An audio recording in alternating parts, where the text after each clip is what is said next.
If you don't use it, you lose it. Wanna know why? Why? Because you're fucking weak, that's why.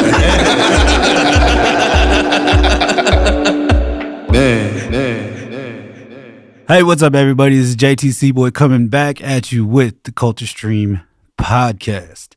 Today we have a special guest joining us, but we're going to go around the table and introduce the co-hosts, the bros. We got Tones over here. Yo. Brother Zoe. What's up?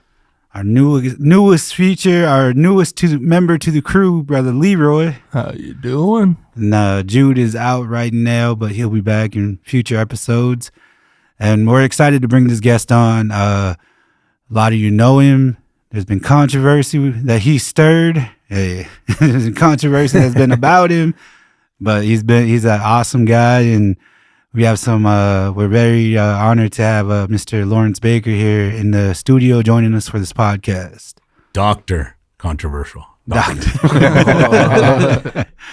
But yeah, let's jump right into it because we've had singers, we've had dancers, we've had perspectives of spectators, even being spectators ourselves, but we never had the chance to get to pick the brain of an MC.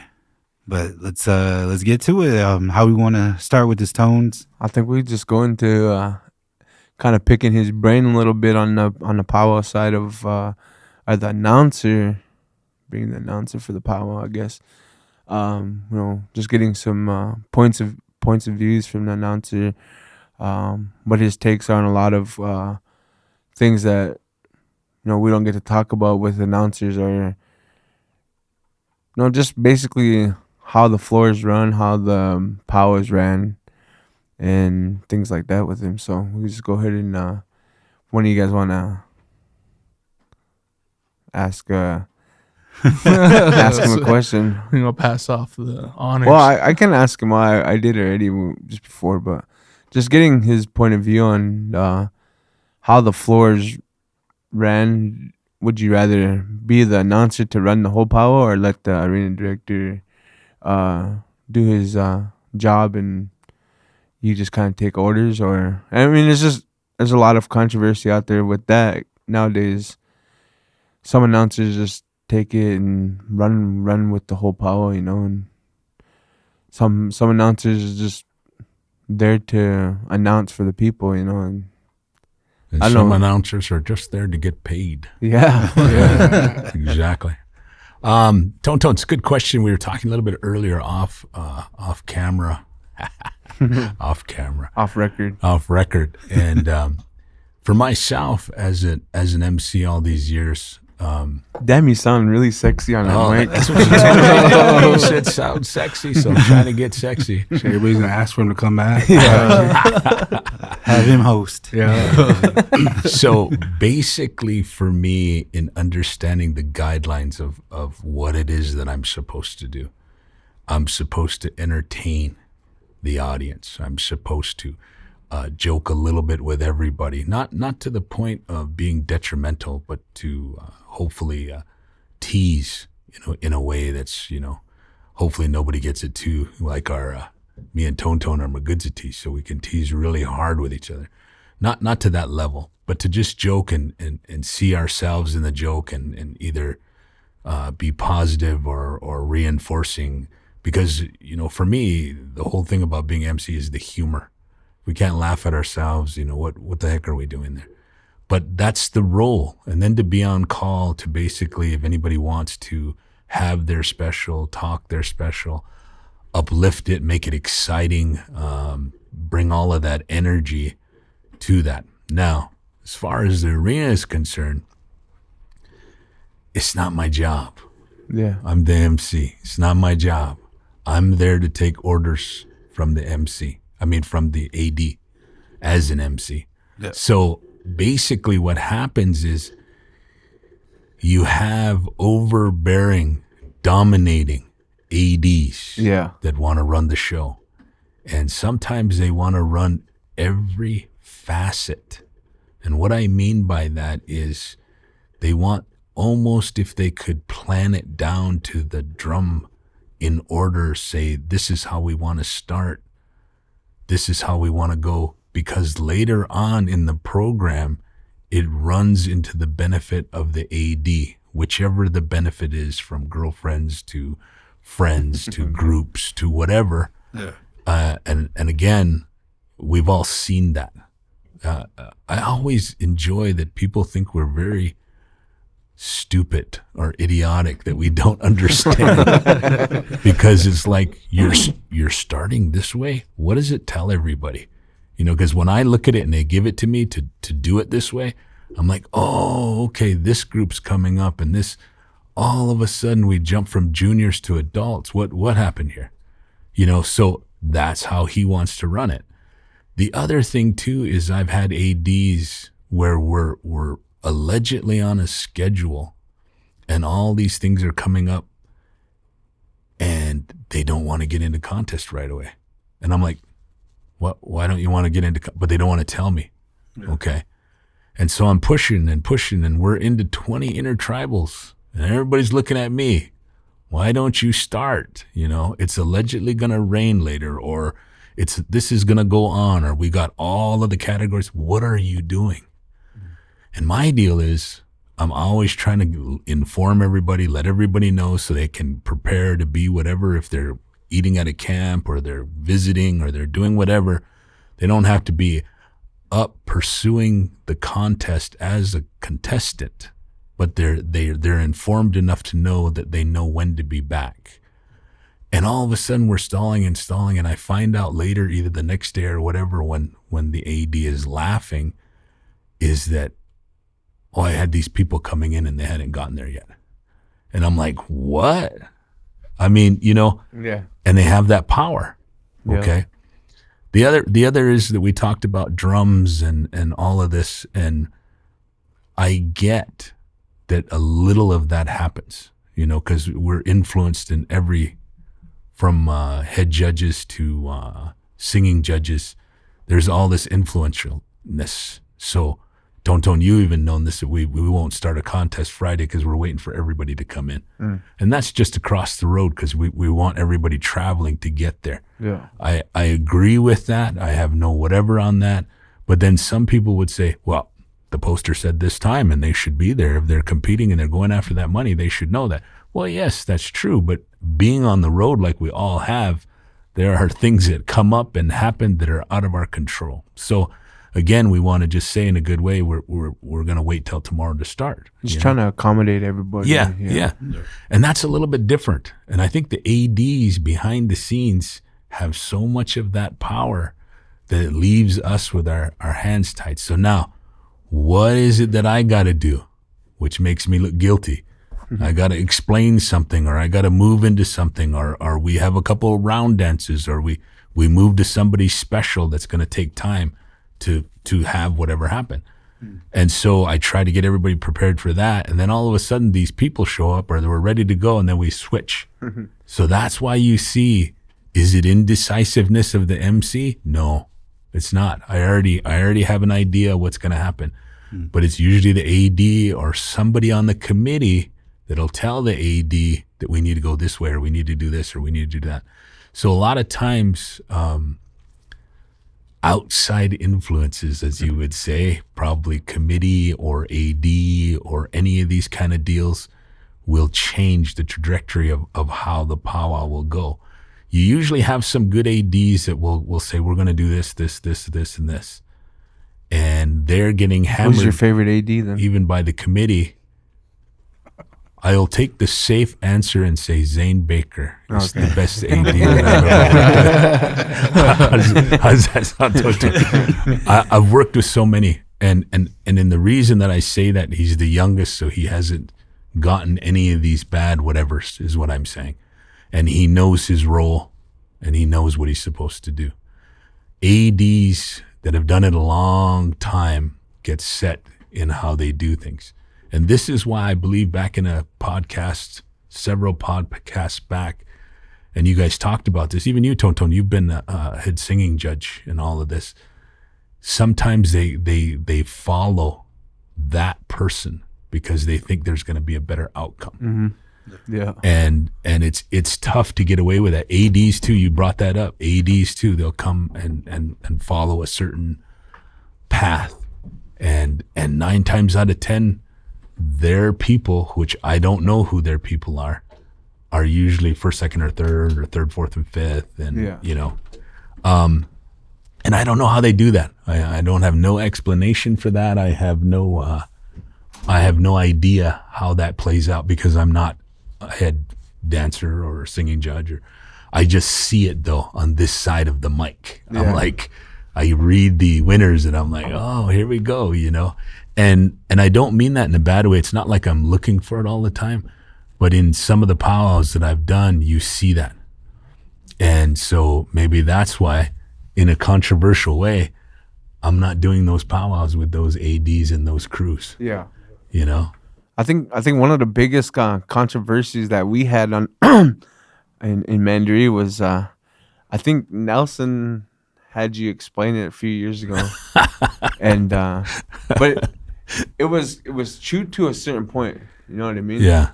And then some people take it out of context Yep. of how they heard it or how it was said. Yeah. But it's the truth. Like, Yeah. if you don't like how it's ran, then there's other powers out there, right? Yes. And yes. one of the biggest controversies is it came out of your mouth. Yes, it came so right out of my mouth. So it made you look like the bad person. Yes. And I am sometimes the bad person for everybody else because I am the MC. Yeah. And do I regret that? No. We were going late. And I probably was snoozing.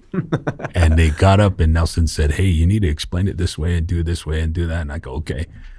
So I got up there and of course I'm all gruff. And I was in my dad voice. And I basically told him, you know, if you don't like it, don't come back. And that was the sentiment of it. And I didn't mean it in a harsh way. I didn't mean it in a whatever, but I'll say this, and this is going to be controversial too. Oh, yeah. Okay, because JT's here, my Siouan brother.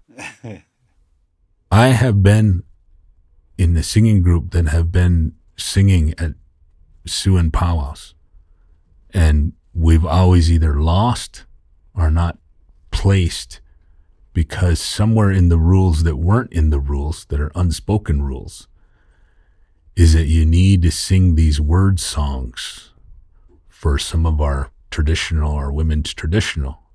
And if you don't sing those word songs, or if you don't know the people's word songs, you have no chance in whatever to place. Yeah. But they don't put that out there. And so you get there with some good drums. And I think that goes with a lot of powwows though. Like, yeah. Like a lot of powwows are territorial. Yes. Yeah. Yes, I agree with you. And I only bring my Siouan brothers out because this is where it happened to me, and I've never been back. Yeah. So I just don't intend to go to them because of that. And they're not necessarily worth my time, especially as a singer. Okay, I'll do powwows for Siouan powwows, MC. I got no problem with that. You know. The only problem I have with Siouan powwows, of course, is I don't speak Sioux, and a lot of the the speakers will speak, and hopefully that'll happen. But I've gotten that in several different areas. I've MC'd with different announcers that maybe aren't the best MCs, but they're fluent in their language, and so they want them to be fluent and me to move the powwow along. I've done that also, so there's all of that. But I would say it's territorial. And even going to the fact that the group that's here, that's doing the powwow after I heard your podcast, wonderful idea. I love the whole idea. Thank you. But I believe that the disclaimer should be this cultural council of who we believe are the best singers. Mm-hmm. You know what I mean? And you need to state that. It's the opinion of the guys in the room.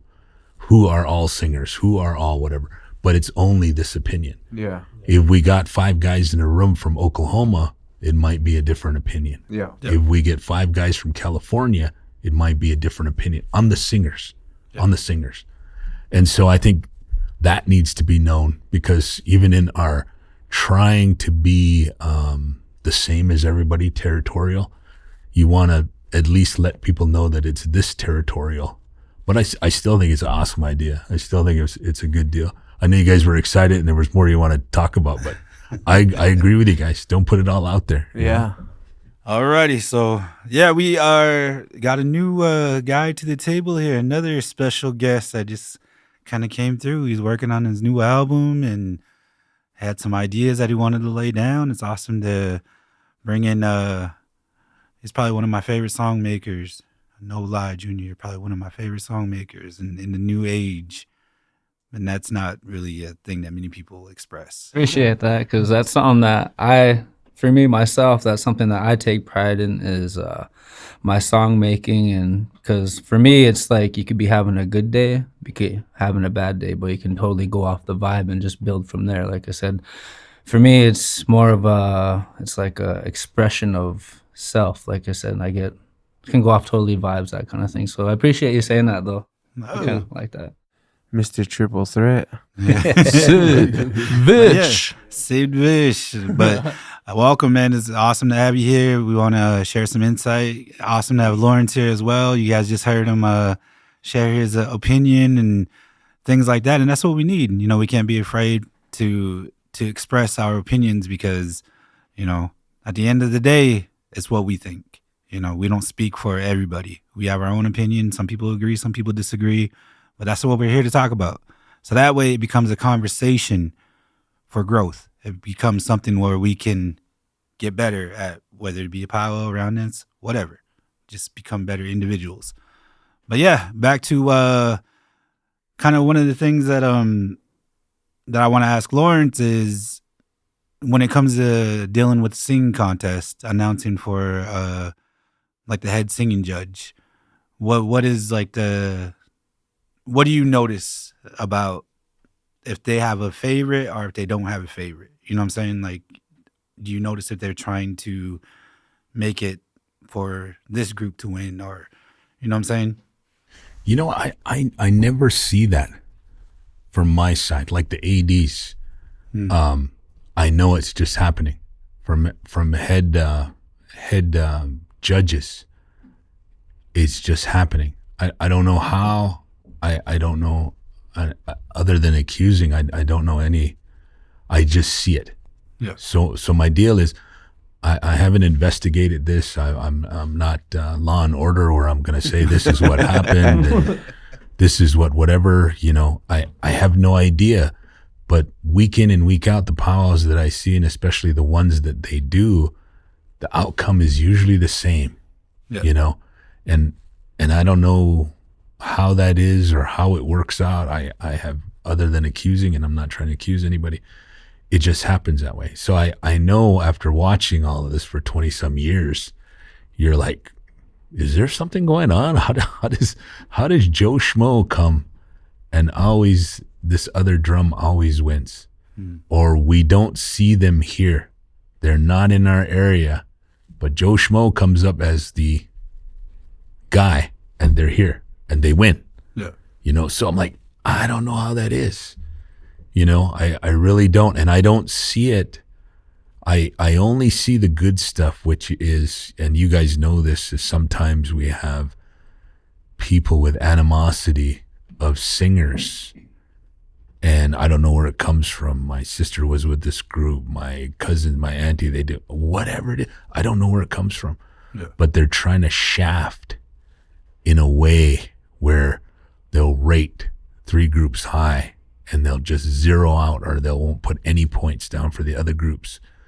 And my deal is, they showed up. They should at least get a 1 on your deal. I mean, how hard is that? But they hard shaft, which is a 0, or they won't write anything down, and then it throws off the balance of how you're doing your books, because now numbers aren't going to add up. Then they won't even write their name on. Yep, and then they won't write their name down, or just scribble it real crazy so you can't ledger it, or so nothing. You can't see it at all.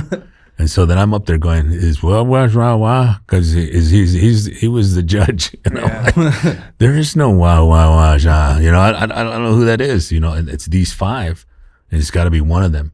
Yeah. So what I like about it is usually our drum people will come and say, hey, you know, you need to either start doing this or I'm going to pull all your ballots. or I'm going to bring somebody else, or I'm going to cancel this round. I've never seen anybody say, well, let's stick with that, or let's go. As soon as they find something out, usually all of the ones that I've seen are trying best to do that. Yeah. And I've only had a few come, that are younger, not really been doing it long, and they'll say, well, how did this happen? I said, you need to understand who you're choosing and have a better idea. You just can't throw anybody in there. Yeah. Because some people have nefariousness to our drums. Yeah. And I don't know what it is. I don't know where it came from. I don't know if it's historic trauma. I don't know if it's snagging trauma. I don't know if it's historic. I don't know what it is. You know what I mean? I mean, this guy's grandma was with this guy's grandpa. I mean, it could be anything. You know what I mean? 30 years ago. Exactly. Yeah. And that's what I mean by historic trauma. It could come back any place. But my deal is it doesn't need itself in the arena. Yeah. And so they need to be cognizant of that. And I think when I talk for different ones that say, hey, I tried my best. I tried to get these singers, if anything was wrong, I try to fix it. And I want to thank everybody that helped me. They're truly sincere in trying to find that, And by saying that, I always kind of get a little bit skeptical when I don't hear nothing from that. And hopefully that's a well-run contest because there was no drama. But there's always drama. There's always drama. And I think when we left off just a little while ago, my thoughts about that, again, are we have sung everywhere where we've been shafted. And what I mean by that is we sometimes can be sounding so awesome that we thought, man, we could have cut an album off those 4 tracks. I mean, they were just so awesome. Or we got 3 whistles this weekend and holy smokes, we were sounding good. And then we don't place. Yeah. Or we get 5th or we get 10th.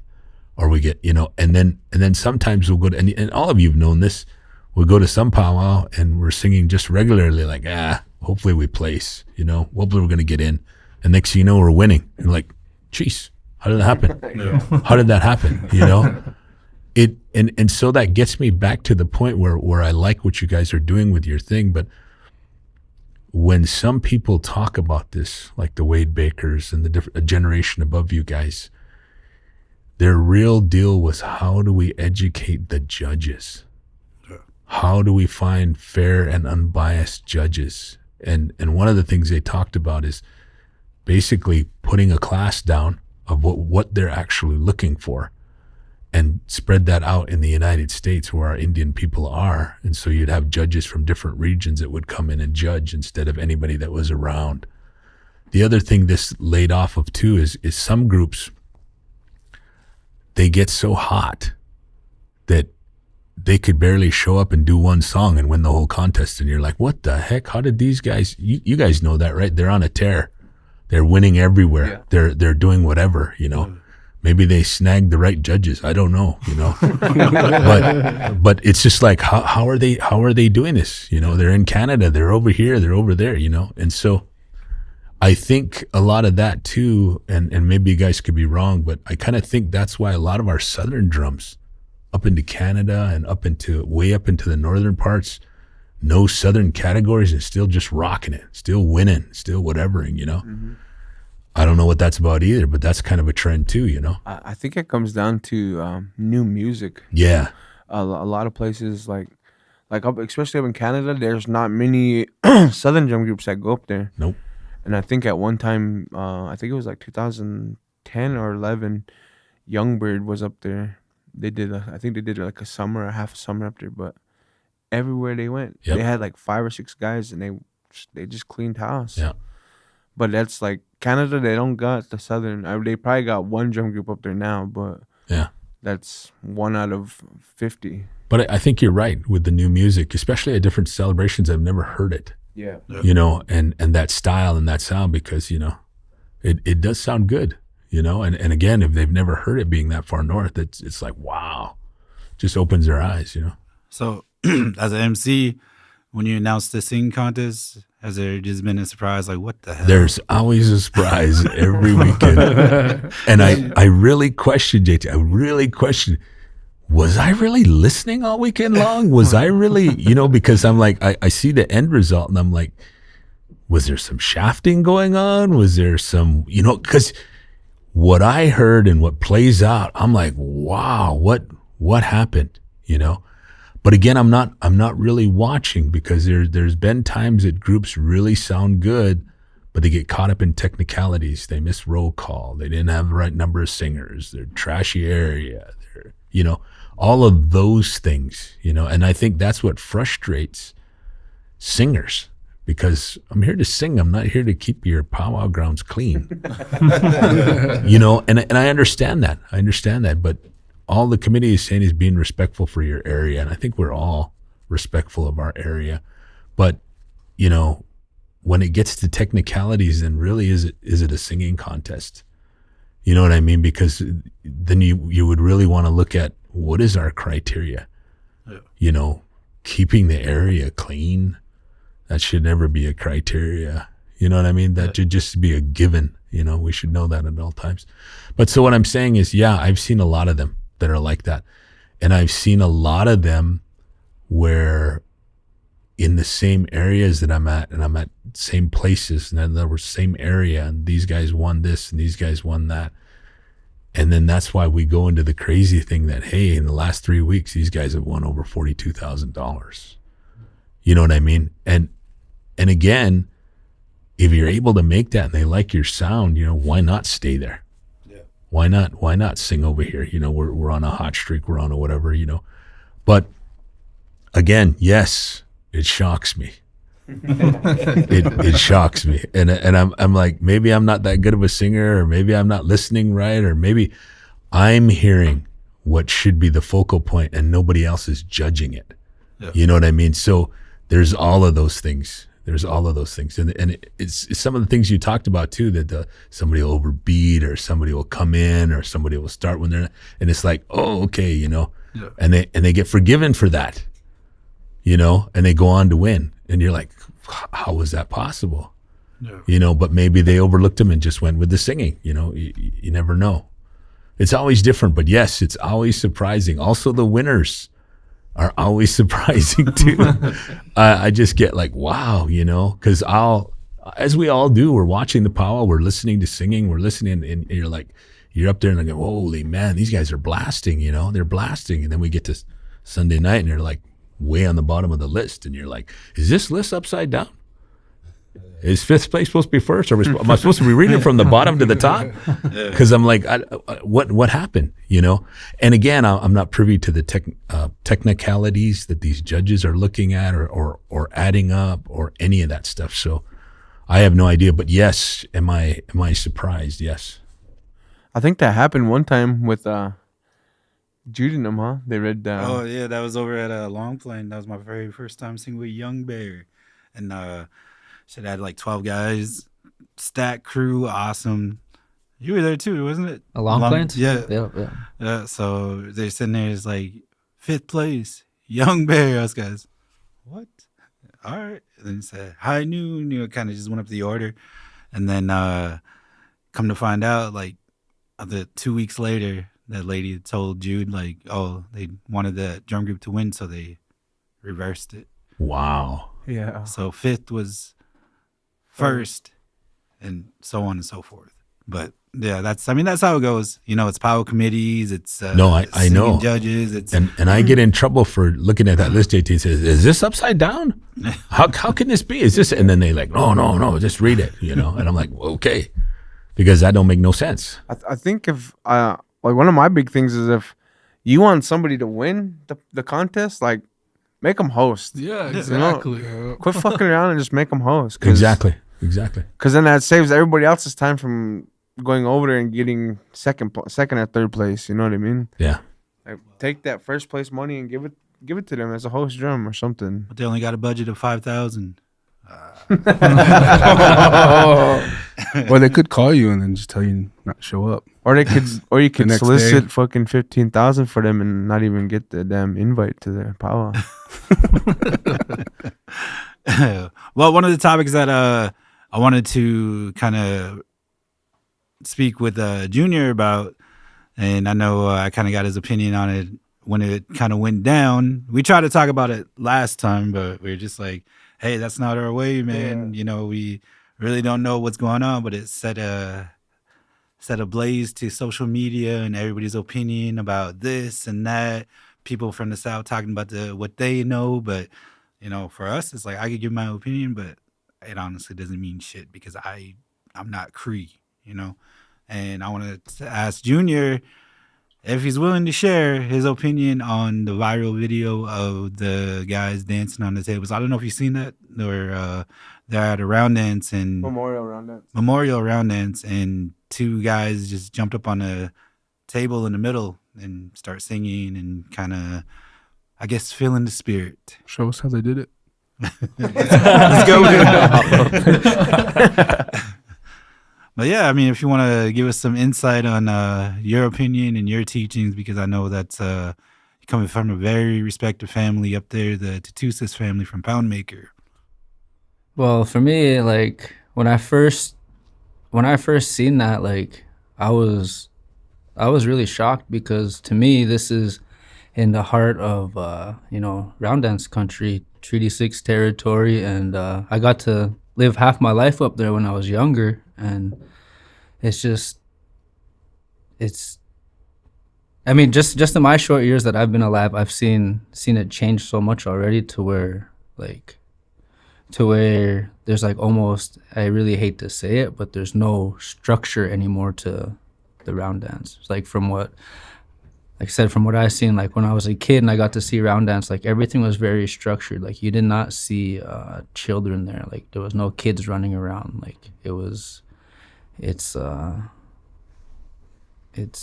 other beings there. Like I said, there's a whole ceremony that's involved. I'm not gonna go too much, but there is supposed to be a ceremony that's involved, and I was lucky enough to witness some of the protocols that go along with it.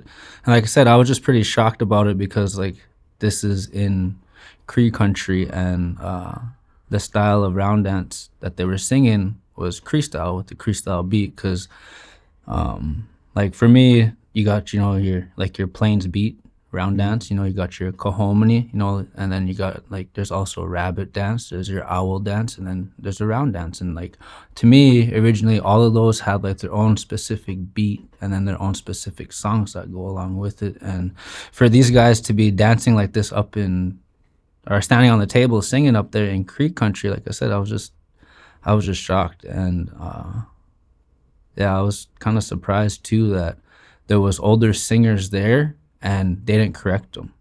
See, like when I got to experience round dance when I was younger and someone was messing up, it was very vocal to where they would stop the whole round dance and they would have elders and like even the MCs at the time would correct what's going on out there. Yeah. It was like I said, it was very structured, and yeah, I was just pretty shocked to see that. Sounds like they need a Lawrence Baker up there. Bad dad.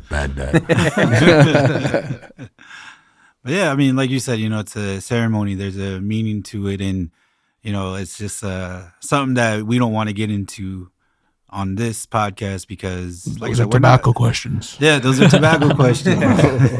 But it's been addressed by a lot of people, and I think it's cool just to show that hey, we know what's going on, we understand it, and we want to get people to learn about it as well. Rather than sitting there and saying, "Oh, well, you're not supposed to do that" without any reason of knowing why. As just like growing up, where I was told like you can't put a knife over the stove. I was like, why? You're not supposed to ask questions. You find out like there's reasons, and for us, it's just like we try to just share the knowledge that we have, and hopefully our listeners out there can just appreciate just a little bit of knowledge. The other thing, JT, that we're finding now in the 25, 30 years I've been doing this as an MC is how do we make ourselves different? How do we stand out? How do we make things about us? And in the Twitter stuff and all of that, I think that culture, which I'm not a part of, so I'm probably talking off my base, is about look at me, likes and attention. Yeah. We're seeing that flood into the powwow arena, and what I mean by that is exactly what you're saying. From hair unbraided, And is that a big thing? Probably not. But it is a big thing because women who wear their hair down allegedly have the right. They paid for the right to do that. And they explain why. So when you see that, you're like, why is this all? And then it becomes monkey see, monkey do all through the deal. And it's not very proper to the protocol of being fully ready. The other thing is throwing some kind of different move in or dance style or being some kind of way. And it's not really about, am I enhancing the ceremonial where this came from? Am I enhancing the dance? It's no, look at me because I'm doing this right and nobody's correcting me. And so I'm going to keep doing this and drawing attention to me and either winning or being controversial. I don't know if they know what the difference is or they want one difference, but it speaks to them being looked at as what's going on, you know, and if you're actually a parent or a teacher, you're saying, look at that person. I want you to see that person. You know why? Because they're doing it wrong. And this is why they're doing it wrong. And I don't know why they're doing it that way. And so that teaching comes down, but it's not, man, I used to remember when people would get up, just like Sid's saying, and cuss you out in Heraza because you're doing this wrong and this is not how it's done. And this is it going to be the end of the world? They used to always say, you know, and it's like, wow, where are those people? You know, and I don't even consider myself that kind of person, but my deal is I don't really care what you do. If you can come up and explain it so I can explain it to the rest of the people that you're not just being goofy and seeking attention, then they'll explain it. And I've never seen it. So, you know, there's a lot of things I haven't seen. So maybe this is new. So mine is always a curiosity of why that is. So I can explain it to everybody else who's sitting there going, how was this person raised? What's wrong with them? You know, and my deal is just saying, hey, they paid for this right, or they did this, or they did that. And then I explain it and it's done. But for the most part, if there's no explanation and nobody's giving them hell, the perceivability of not catching hell to them means it's all right to keep continuing to do because nobody challenged them. So it's the other side of giving somebody a right or wrong. It's a not saying nothing and then they think it's fine. Yeah. And I don't know if it's fine or not. I would like to, what's in my mind, usually everybody's like, I've never seen anybody do that, you know, and then explain to them why that is. You know, there's Northeastern woman that dances with the basket hat on her head and she does the deal. Kind of looks like that Eastern blanket dance deal. She's in the red with the design of all of that. And we talk about, because she came and talked to me, that comes from that style. Yeah. And nobody's seen it because she's now 64 and dancing golden age and doing that. And once in a while she'll come out and do that in Canada. And I'm like, wow, I never seen that, you know? And she had a mini donut stand, which is I like too. So she's bringing me mini donuts and telling me why this style is this way. And I'm like, hey, this is cool. I get a meal and a story. So traditional mini donuts. Yeah. So, I mean, I don't know what it is. Is it attention? Is it whatever in this day and age? I don't know, you know? I think a lot of Fort Berthold, to be just talking about Fort Berthold, I think at one time we were probably the most strict people with the powwows. A lot of it comes back to the Little Shell powwow. Society powwow. And that's where a lot of the protocols came from. And we try to utilize that at each segment powwow now. And you know, there's probably a lot of protocol that comes with the society powwow. And I remember my grandma even getting after people, you know, or even going up and scolding the announcers for talking about certain things or that shouldn't be said on the mic, or you know, or they're dancing backwards, you know. That's not our way, you know. There's medicine on the arena floor that was put here, and then, you know, just a lot of things like that. And so I think not Mandaree, but Fort Berthold's probably only place I really see structure still in the powwow world. I think I mean I'm just speaking for us guys here, but I'm pretty sure every other place. Like I seen it in Rapid one year where the veterans I think they got after somebody for dropping some feathers or something. But one time Tommy Christian, he was dancing at a powwow and his spinners fell off. And this veteran went over there and picked him up and then scolded him.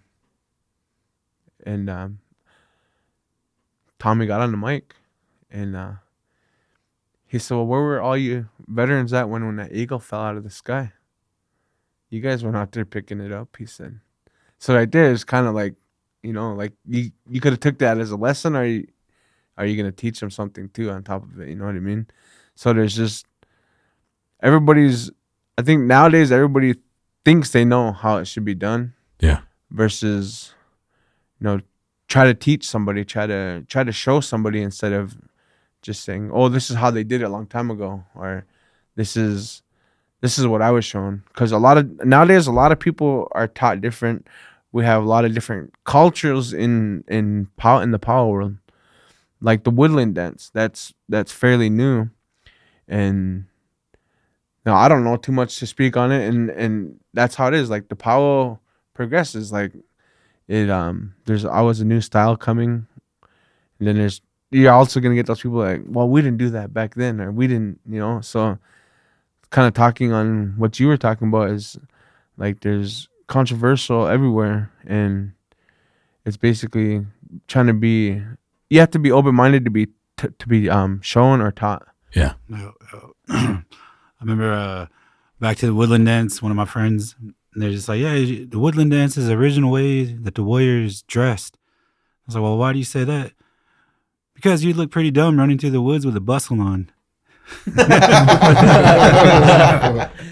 I said, yeah, you guys just sit there and row your canoe, just kind of going back and forth. But it's just like, yeah, you're right, man. Like a lot of this stuff is just, that's probably been there for a while for these other cultures. But as the powwow culture, which it's known as today, things are different. It's taboo to run a powwow past midnight.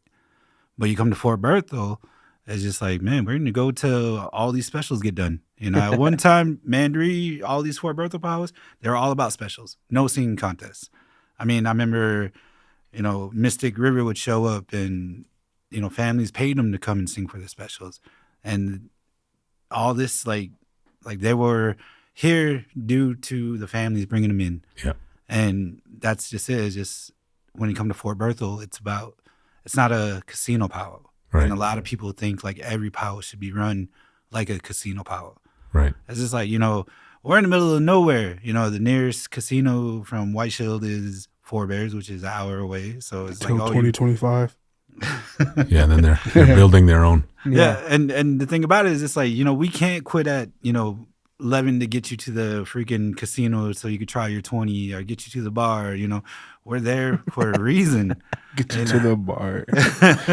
But- shout out Florida. Shout out Swamp. We love you. I think what one that they I think Lawrence talked about it a couple years ago is like, or maybe it's a different powwow, but these committees fundraise all year. I think it was and to get done by 10 o'clock. We don't want to rush through it 3 days and then be done. You know what I mean? No. Like Lawrence, I think it was Lawrence that said it. He said, we fundraise all year. We want to drag out this powwow to enjoy ourselves because it's going to be for another year till we get to have our powwow.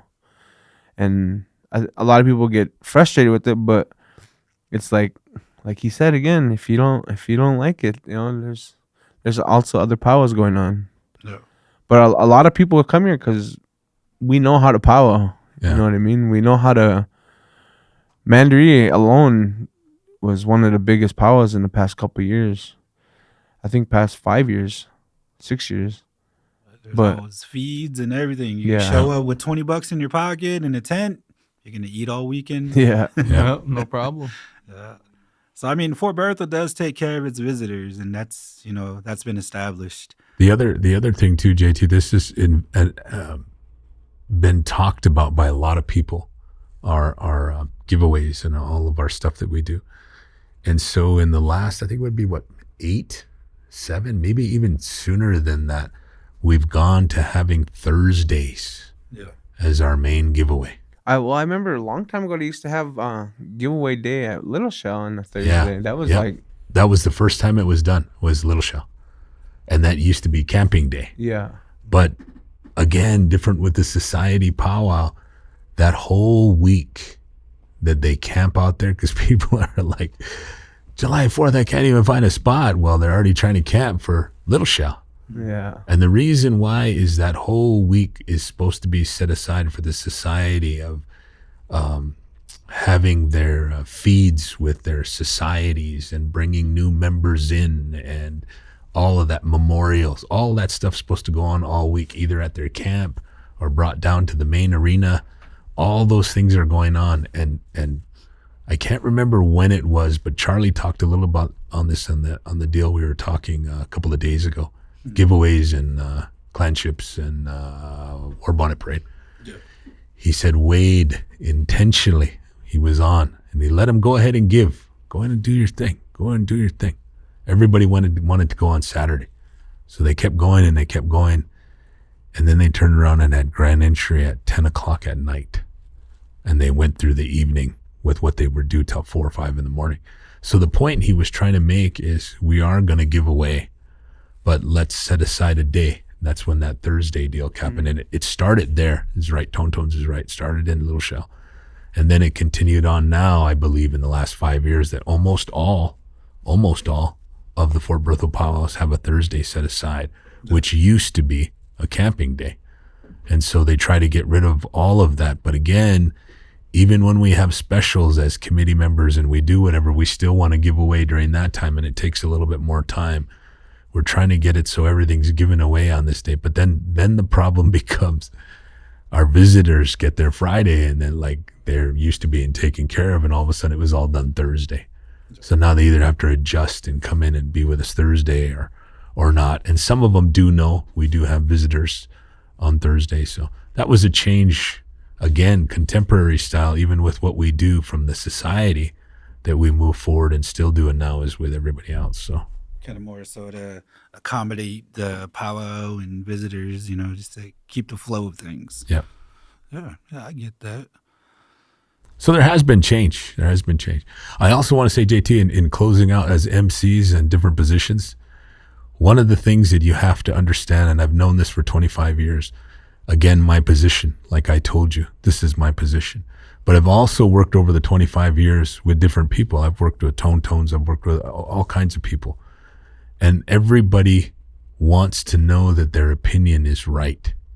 And so they'll say, hey, this is what we want to do. What do you think? And I'm like, okay, that sounds good to me. I can sell that. I can say it. Is this what you want to do or not? Or I'll say, or you could do it this way. I've had ADs and people that'll ask me, well, what do you think you've seen this done? Well, do you want to get done fast or do you want to get slow? Do you want to drag it? What do you want to do? So my deal always is in the arena. If I was to call or be an arena director, I would go categories back and forth because that moves the powwow along. Well, one's off, one's dancing, judge dancing, judge dancing.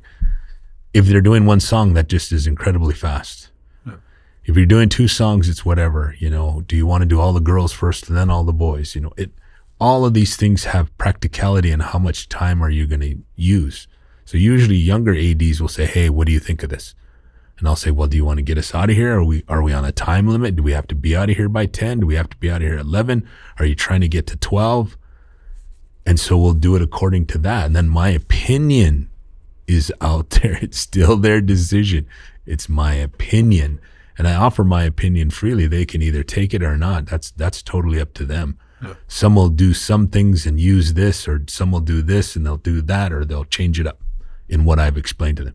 And again, it's never you need to do it this way. I'm just saying this is what we found to be whatever, and how you're going to do it. Some of the times when they'll take drum groups and they'll say, okay, all of the non-competing will sing all afternoon, which is usually for our kids. And then in the evening, they're excused and we're going to go nothing but contest. Do I like that or not? I don't know. Is it fair to the non-contest or not? I don't know. But at the end of the night, everybody and every dancer is satisfied because they all got good songs, because these guys are all competing. And at the end of the day, usually that's where we're at from a drum group standpoint, or the powwow committee is, did they feel like they got a good song? Are they happy with that? Because sometimes we go to powwows and it's like, man, I got no songs at all. I couldn't get off. I couldn't dance. Or you'll say, man, this powwow was kind of whatever, but at least I got 2 good groups out of there that I sang for, or I danced to. And I think at the end of the day, sometimes that's all we have to go by, sometimes, of the venture of going to different places. Or you could be like a Kavan and be like, dancers, get back out there. That's not how that song was supposed to go. I mean, I've seen him do that too. I've seen him do that. Where was that at Red Lake? yeah. I'm like, wow. I'm just shocked when that happened. To me, that's really bold. That's real though. As a MC, so let's say a drum group sings a shabby song and they say, well, it's your call. What do you think? You'd be like, oh, well, you're a dancer. You can dance anything. Most people say that. Right. But it's just like, do you want them to have a good song? Do you going to go to this other drum group? Because I know these guys showed up for Partial and got every fancy dance song in the world. Yeah, don't do that to Southern groups. every single fancy, like women's, kids, everybody. They're just like, yeah, go to them. And these guys just like, man, running out of songs. No, Never. Is that a challenge right now? I've always wondered that. And I don't like that either. But it just happens. That happens. Yeah. And it's, you're stuck with it. But my deal is, But at every powwow? I know. It just, I don't know why.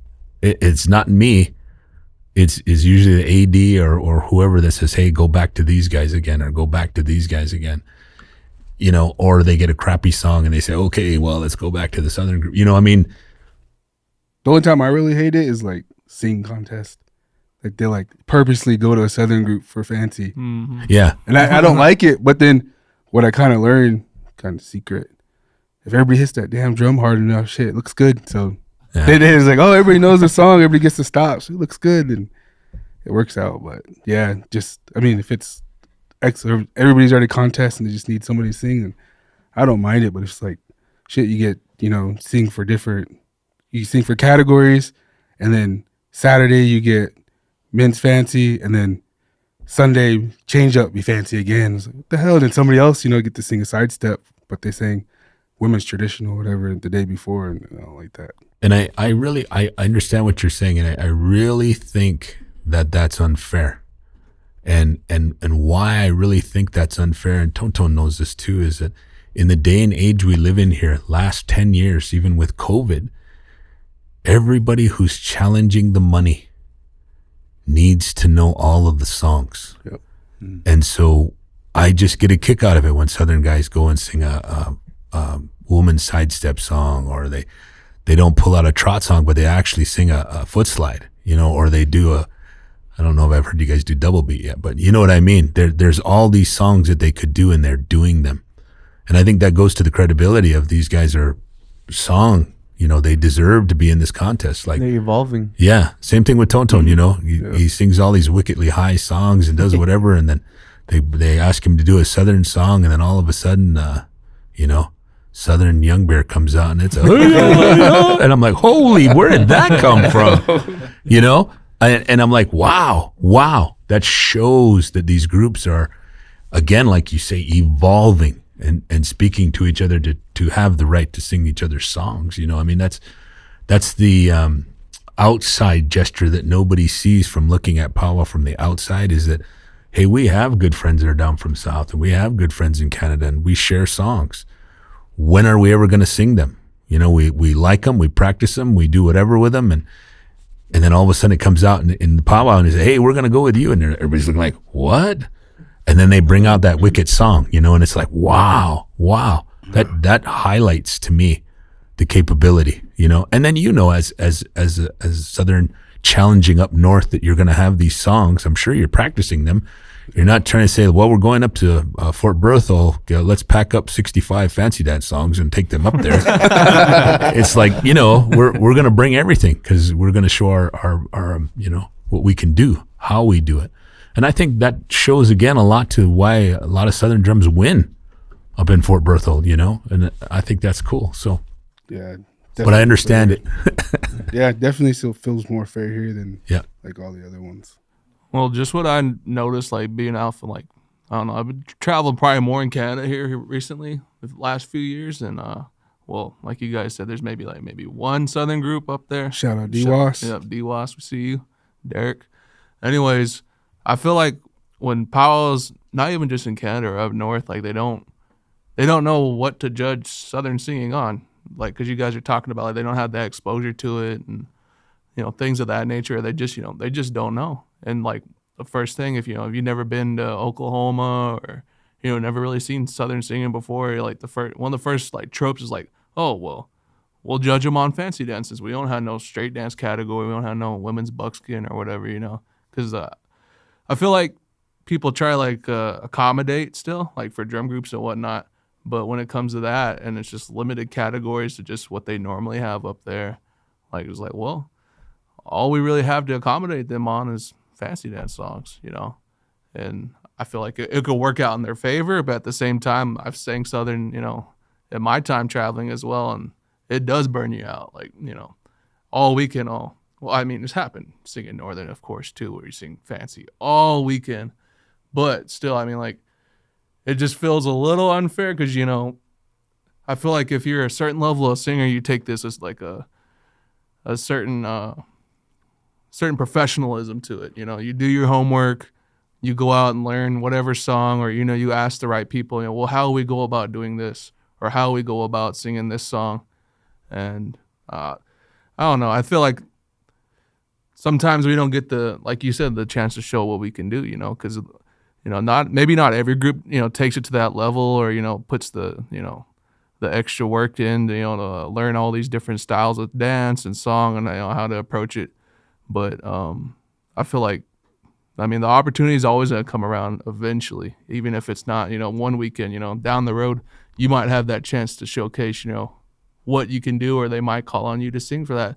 And a lot of times it's like, sometimes people didn't even know that till some of these Southern groups were host drums. And then they come to them like, well, we're going to go change up song, host drum. And then, they'll surprise everyone and, they could sing that way too. So, I mean, I even see it with like how mainstream, like to the woodland stuff, we're all going to have to learn how to sing those songs now because it's becoming such a part of like the rotation of dance categories and all these big powwows and everything. Before, even like going to Honeymoon this past year, they had like a handful of groups that would handle all those woodland songs. But there's going to come a time and place where they're just going to expect everyone to at least have one in their arsenal, or have a couple in their arsenal, so they don't have to bounce around, or just single out a couple groups and sing for them instead. So I guess that's just part of the evolution of powwow, because I'd venture to say it was even like that with chicken dance, when that was coming into the fray. At first there's just a few drum groups, you're like, oh, we'll specifically go to them. But now it's like everyone has everything ready to go. So I don't know, maybe it's just like, you adapt with the times, or, you either keep up or you get left in the dust. So. Yeah. Well, it's just like women's jingle. Everybody used to kind of cringe when they had to sing a women's sidestep, It's just like, oh, this drum group, we're going to go to them. It's just like, but everybody's getting better. Everybody's evolving. Not me. That was those guys back in the day, because everybody always say, oh, you guys got that Sue beat. It's just like, yeah, I'm Sue, but. I think what helps it out a lot too, though, like for everybody to catch up, even though we're anti-YouTube here, I think YouTube helped everybody out like YouTube. A ton. Yeah. I think we're anti-YouTube because it takes away from our profits. Yeah, as a singer. Yeah, we touched no base on monetization. that. But it does help us as singers too. It helps us out a lot, So Sid, as a dancer, when you get a shabby song, do you just say like, forget, judge me, or do you say, give me another one? For me, it's like, because I'm a singer too, right? I was a singer before I started dancing, so it's like, you're gonna be, as a singer, you get called on to sing, so you're gonna do your best to your capabilities, right? Yeah. And I mean, so yeah, I'm gonna dance to the song regardless. Like if I feel like yeah, I'm just gonna dance to it regardless. But where I would like another song is, say, if like what you're saying about Kavan, like if the drum group actually messed up. Yeah. You know, like there's a lot of times where that's pretty noticeable because like I'm dancing sometimes too, and then like, you know, all of a sudden like, shoot, I'm off beat, you know. But then here it's like the actual, that's just the way the song kind of goes, you know. So you have to switch up your beat, that type of thing. But then sometimes too, some drum groups could just lose it, and then then you absolutely have to go back to that other song. Once I turn and just like, oh, that's not even how it goes. What are you guys doing? Yeah, and then like another thing too, it's like being a singer. It's like, you know, like for me, I don't like it when like say there'll be a certain dance category out there, and then there's a drum group there, like kind of like just say, you know, that's well known for grass dance. You know, then you have all these other drum groups that are here came to sing. They have grass dance songs too, so it's like, why are you gonna jump over all of them? And, you know, like same thing like for fancy, Chicken. you know, Chicken. chicken, you know, Chicken. you know, like say chicken dance. Oh, okay, you know, men's chicken. Okay, we're gonna go to this drum group right here. You know, boom, Yeah. chicken. You know, like same thing like what you're saying about Southern and fancy. You know, like they could be the only Southern drum group, but it's like, well, why are they getting all the fancy dance songs? It's like everyone comes here to sing. Like everyone has their songs in the bag ready to go, that type of thing. I think that goes back to the announcer too sometimes though. Yeah, it's like that favoritism. Yeah, the announcers not pointing out Lawrence, but I'm the only one here. but he's the only,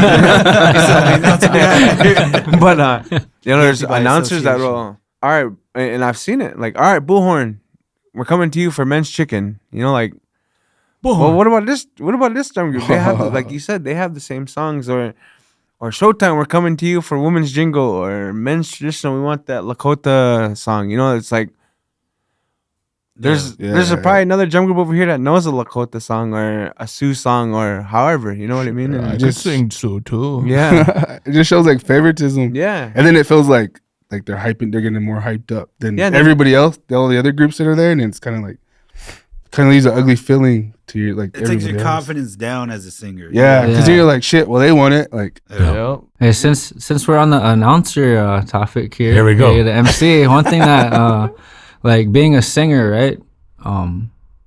You're singing your inner tribal.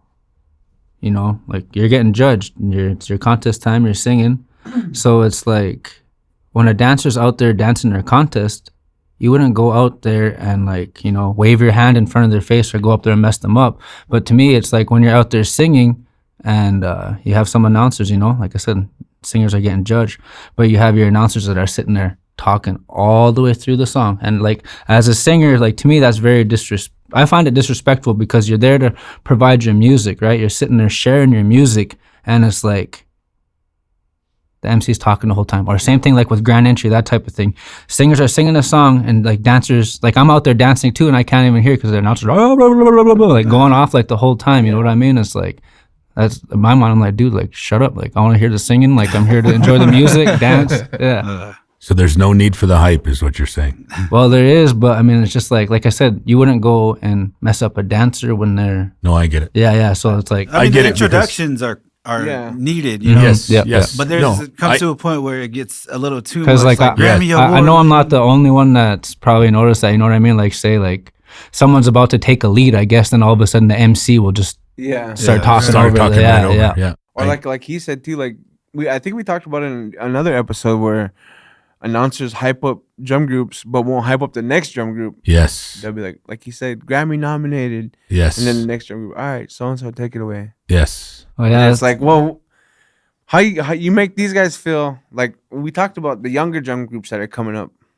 like they don't get the recognition that say like Northern Cree or Blackstone would get from announcer. Yes. So say like, all right, Blackstone, you've been nominated, so and so, you know, and all right, we come to Hay Creek, you know, take it away, you know, like How many questions is I got to answer all of them?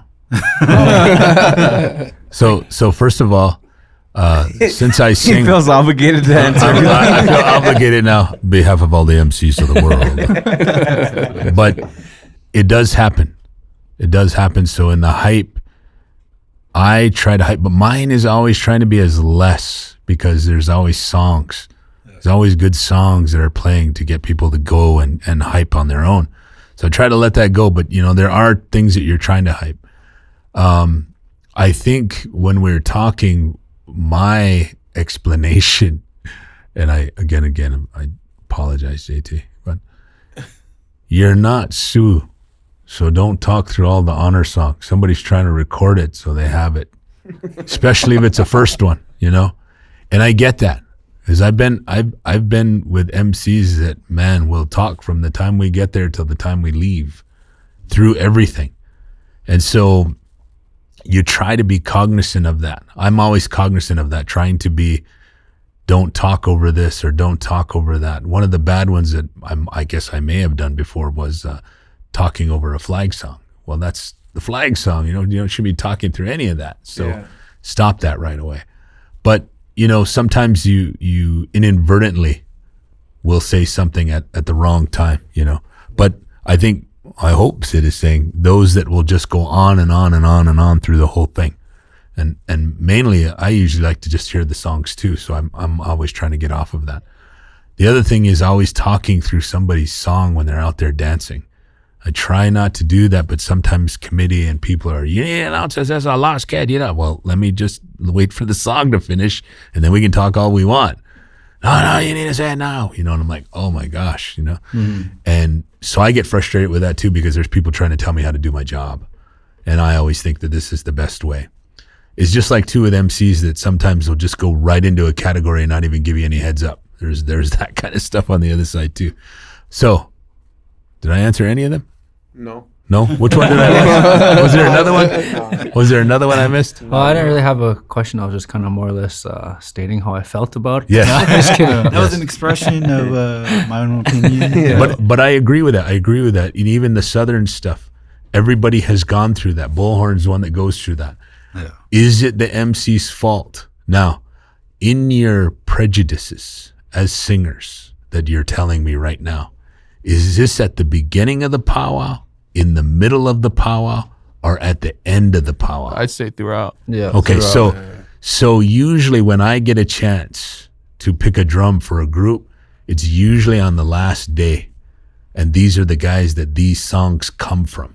So I usually go to them, because if I was a dancer, and usually I'm always told this, how did we get whatever for this song and it was the last day? Who had a chance to pick that? Yeah. So usually my deal in doing that, and I probably could be wrong, is if they're out there and there's a Southern song that needs to be sung, then I probably would want to go to the professional.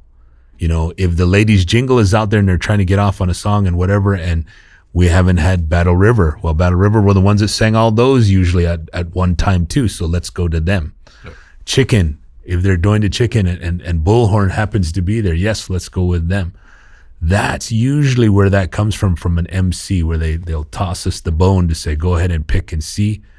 That's what I usually do. But if it was during the beginning, I'm always under the deal that you came to sing, so let's see what you got. And the other embarrassing thing for me that I get when people get mad, because I get the opposite of what you guys talk, because you guys are all pros. I get the ones that are starting or doing whatever, and they can't sing that song. So they'll send somebody up and say, hey, skip us, we can't. And then I'll just go over them and try to do whatever. When I hype drums, I try to be not during the contest, because that's, to me, I always think that's unfair. Or say, oh, geez, that was the greatest song ever. Well, now they all got to be great. Now they all got to be great. Or try to hype them all up, But it happens. And I really think that other MCs are not cognizant of how that sounds. It's just like the inappropriateness of singing those 4-minute songs that you're talking about. They're not aware of the group they're with. So sometimes MCs get so caught up in their own glamour of talking on the mic and hearing their voice, they sometimes forget that this is the process of whatever, and they lose themselves in that. So, and I'm not specifically saying anybody, so I'm just saying sometimes it's different with MCs, Sometimes they're not, even me, sometimes when I'm spacing out and I probably got 8 different plates and trying to hand it to singers and ate too much off of one, I'm a little bit too sugar high. So maybe I'll just go right into whatever, And I'm like, what the heck? What did I do that for? It always comes back. So I am cognizant of everything that you guys are saying to see how it sounds. But I started out and I guess I made the Showtime in Mandaree famous singer, who's the lead there now, is it Showtime? Anyway, he was a young man being here, and I almost gave him the Pete Coffey practice at home speech. Yeah. And what I meant was, maybe you're not ready yet, you know. And again, not to be butthurt, but my deal is also to be part of take what I'm saying to you and try to get better. I'm not saying you guys suck, quit, don't ever come back. I'm not saying that. I'm saying that your preparedness to come here and challenge the arena is not ready yet. And maybe it's because you're young, or maybe it's because whatever, and maybe you'll grow into it. You know, that's how I was trying to say it, but it came off in my dad voice. Practice at home, bro, you know, and that's not good. We're always trying to encourage, but you have to remember, you guys all came from singers. So it was inherently your birthright. A lot of these guys sometimes didn't come from singers or didn't have the tutelage to have your dad or whoever bring you up in it. You learn from somebody else.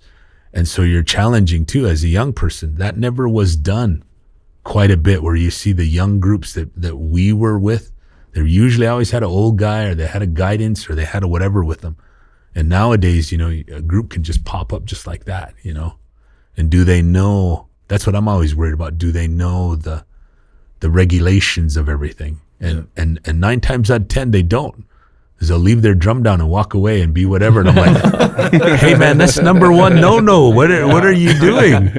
And especially with a knucklehead like me, I'll just say, hey, somebody pick that drum up. You know, they just left it there. Yeah. You know, and again, sometimes I'll say to my Southern boys or whoever, you know, hey, I know you guys know, but that's a no here. Somebody will actually pick it up and walk away. You know, I mean, and hopefully it's a fine and you pay for it and that's the right of that. That's the challenge. But some people get so political now that, well, it's my right. It's my right to do this. And you're like, what? You know, you need to know your regulations too, you know, but I don't know. It's just kind of different. It can be taken at different ways in different times. And sometimes our stuff are taken out of context. Sometimes truth hurts. Yeah. Sometimes I'm in my dad voice and it all hurts, you know. I mean, it's just how it goes, you know, sometimes. But it's always supposed to be teaching. It's always supposed to be learning. So. I think that's part of the announcer's duty too, though, is to kind of. I always remember growing up, Grandpa Pete would always say, you know, mess up on a song and say, practice at home, you know. And that was the truth. Like, you want to come to the powwow and sing, you know, and you're gonna mess these dancers up while they're dancing. Like you said, practice at home. And I said that last time too. This last episode, you know, like you want to be a singer, you should know the protocols of being a singer.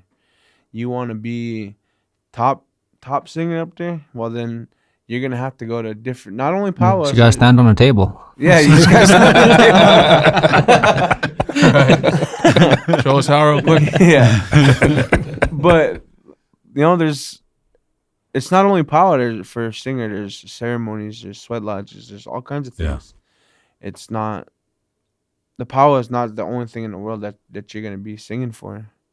There's, you know, even making songs or singing someone's personal honor song that you have to learn. Like, there's all kinds of stuff that we're never, like I always said, I'm not done learning. I'm probably never be done learning. Yeah, I agree. And that's just the singer's view. But for the announcer, like, he has to keep the powwow in order. Yeah. But then getting back to the arena director, some just do whatever they want. Yeah, it's and again, I know all of you guys been in powwow, so you can tell. I would believe or allege right now, if we were to write down your top 5, you would know, because they all fulfilled those things, and you would also know the worst 5 that are just there getting a check, or just there because so and so's cousin's on the deal, or you know what I mean. They don't really know, or they're not really doing their job, and some are doing their job so well that they're overly doing it too. You know, I mean, there's all types. There's all types of those, and then the same with the MCs. You have MCs that are totally criticizing. You have some MCs that are on a dry drunk and they just want to tell you whatever. You have some MCs that caught hell all their life and they want to do whatever. There's some MCs that want to make powwow into Sundance, and there's a right to be every which way, but that's not there. There is a certain powwow spirit and ceremonial aspect to it, but it's not that. And once they do that and turn the powwow into that, then it becomes all about me telling you what you're doing wrong in your life. And it's like, that's not what, to me anyway, that's my opinion. And I shouldn't have a right to do that and turn that. I'm just trying to have a good time, tease and laugh and joke and see a lot of singers and dancers that I haven't seen, people in the audience, and to laugh and to have a good time and listen to some really good music and some dancing and make fun of ourselves. Did you guys go in? Did you see the one way that went one way, but, come back the other way and you can't go that way, so you're stuck, just making fun of light of what's going on with us, or at least 50 to 60% of the stuff that I talk about is all based in truth. And that's what's more funnier than making something up. Like, will they get that line or won't they get that line? I tell the truth about what I just happened and put a little spin on it. People are like, man, I've had that happen to me. So it makes you think. But yes, you got to give people hell too. And that's the hard part of being the MC, because everybody in this day and age wants to question you. Well, what right does he have? Well, his dad was with my mom, and I'm like, what? Where does that come from? And we're back to all these relationships that we didn't know anything about. And here we are living now, because they're blaming you on something. And that's joke, but something that happened from before. And we don't know what that is in our age, So there's a lot of that. And yes, I have been given a hard time in the announcer stand that I didn't do this and I didn't do that. And I've listened. Yeah. But I've also been given a hard time when it didn't make any sense. You're doing this wrong and you're doing this. And I'm like, explain to me what I'm doing wrong and why. And then they gave me some far out whatever and an explanation that didn't make any sense. And so I'm sitting there with 3 other older guys because I'm like, am I wrong? Did this make any sense? And they're like, I don't know. Was she drunk? I'm like, I don't know. I have no idea, but I'm giving her the respect as an elder that's telling me that I'm doing it wrong, but she still hasn't told me what it is that was wrong about it. And I don't understand.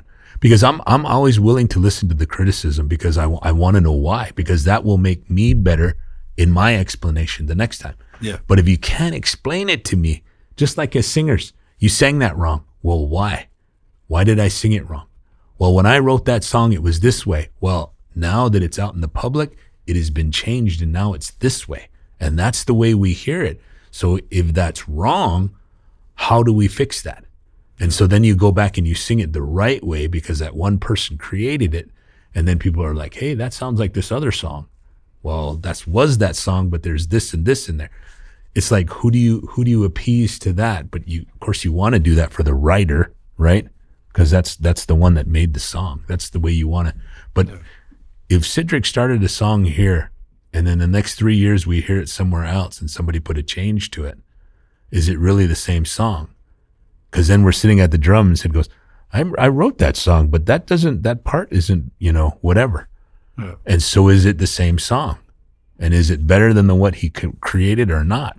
We always have those kind of deals too, because some people will take songs that they heard, not real song makers, and they'll turn around and put words in that and give it to somebody or sell it to somebody or however. And then you're like, well, that song came from whatever. And I don't mean that in a bad way, because a lot of times people were doing that with a lot of different songs. Don't knows this.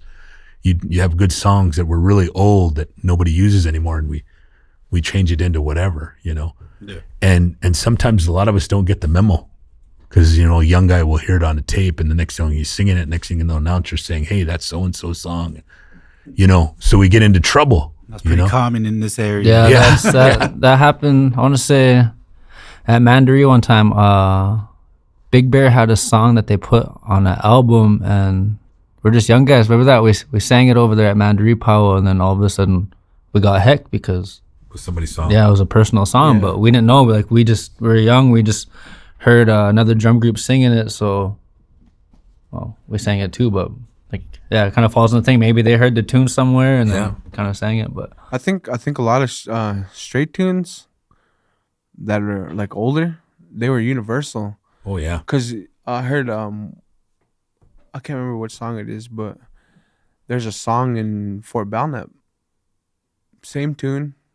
They just put I think it's either their Nakota or Ani Nakota, their language in that song. And then there's one in Crow, same tune, but they just put their Crow words in it. Yeah. So it's like, well, how many people did that, with other songs like back then? And a long time ago, songs were shared. Yeah. Yeah. As to where now everybody's like, oh, that's mine, or kind of like possessive over a song. And long time ago, they shared, go ahead, change it up or however you want, like put your words in there. This is what it means. You can translate it to your language. And yeah, like there's even some of our veteran songs here in Crow, they have their doorway songs for them, but they just put their Crow words in there. And then here we have the Hidanza words for the veterans. Yeah. So basically, a long time ago, songs were shared. Yeah. Most songs were straight too, and wasn't until like the 80s, from what I hear, was Yahe Nakota was kind of one of the first contemporary drum groups to start putting words in the songs. But that's just what was shared with me from my dad. We all had honor songs, put words in songs, but it wasn't until then it became more of a contemporary thing. Either way, we're thankful for them. I still think we're still kind of here. We're still in that older stage where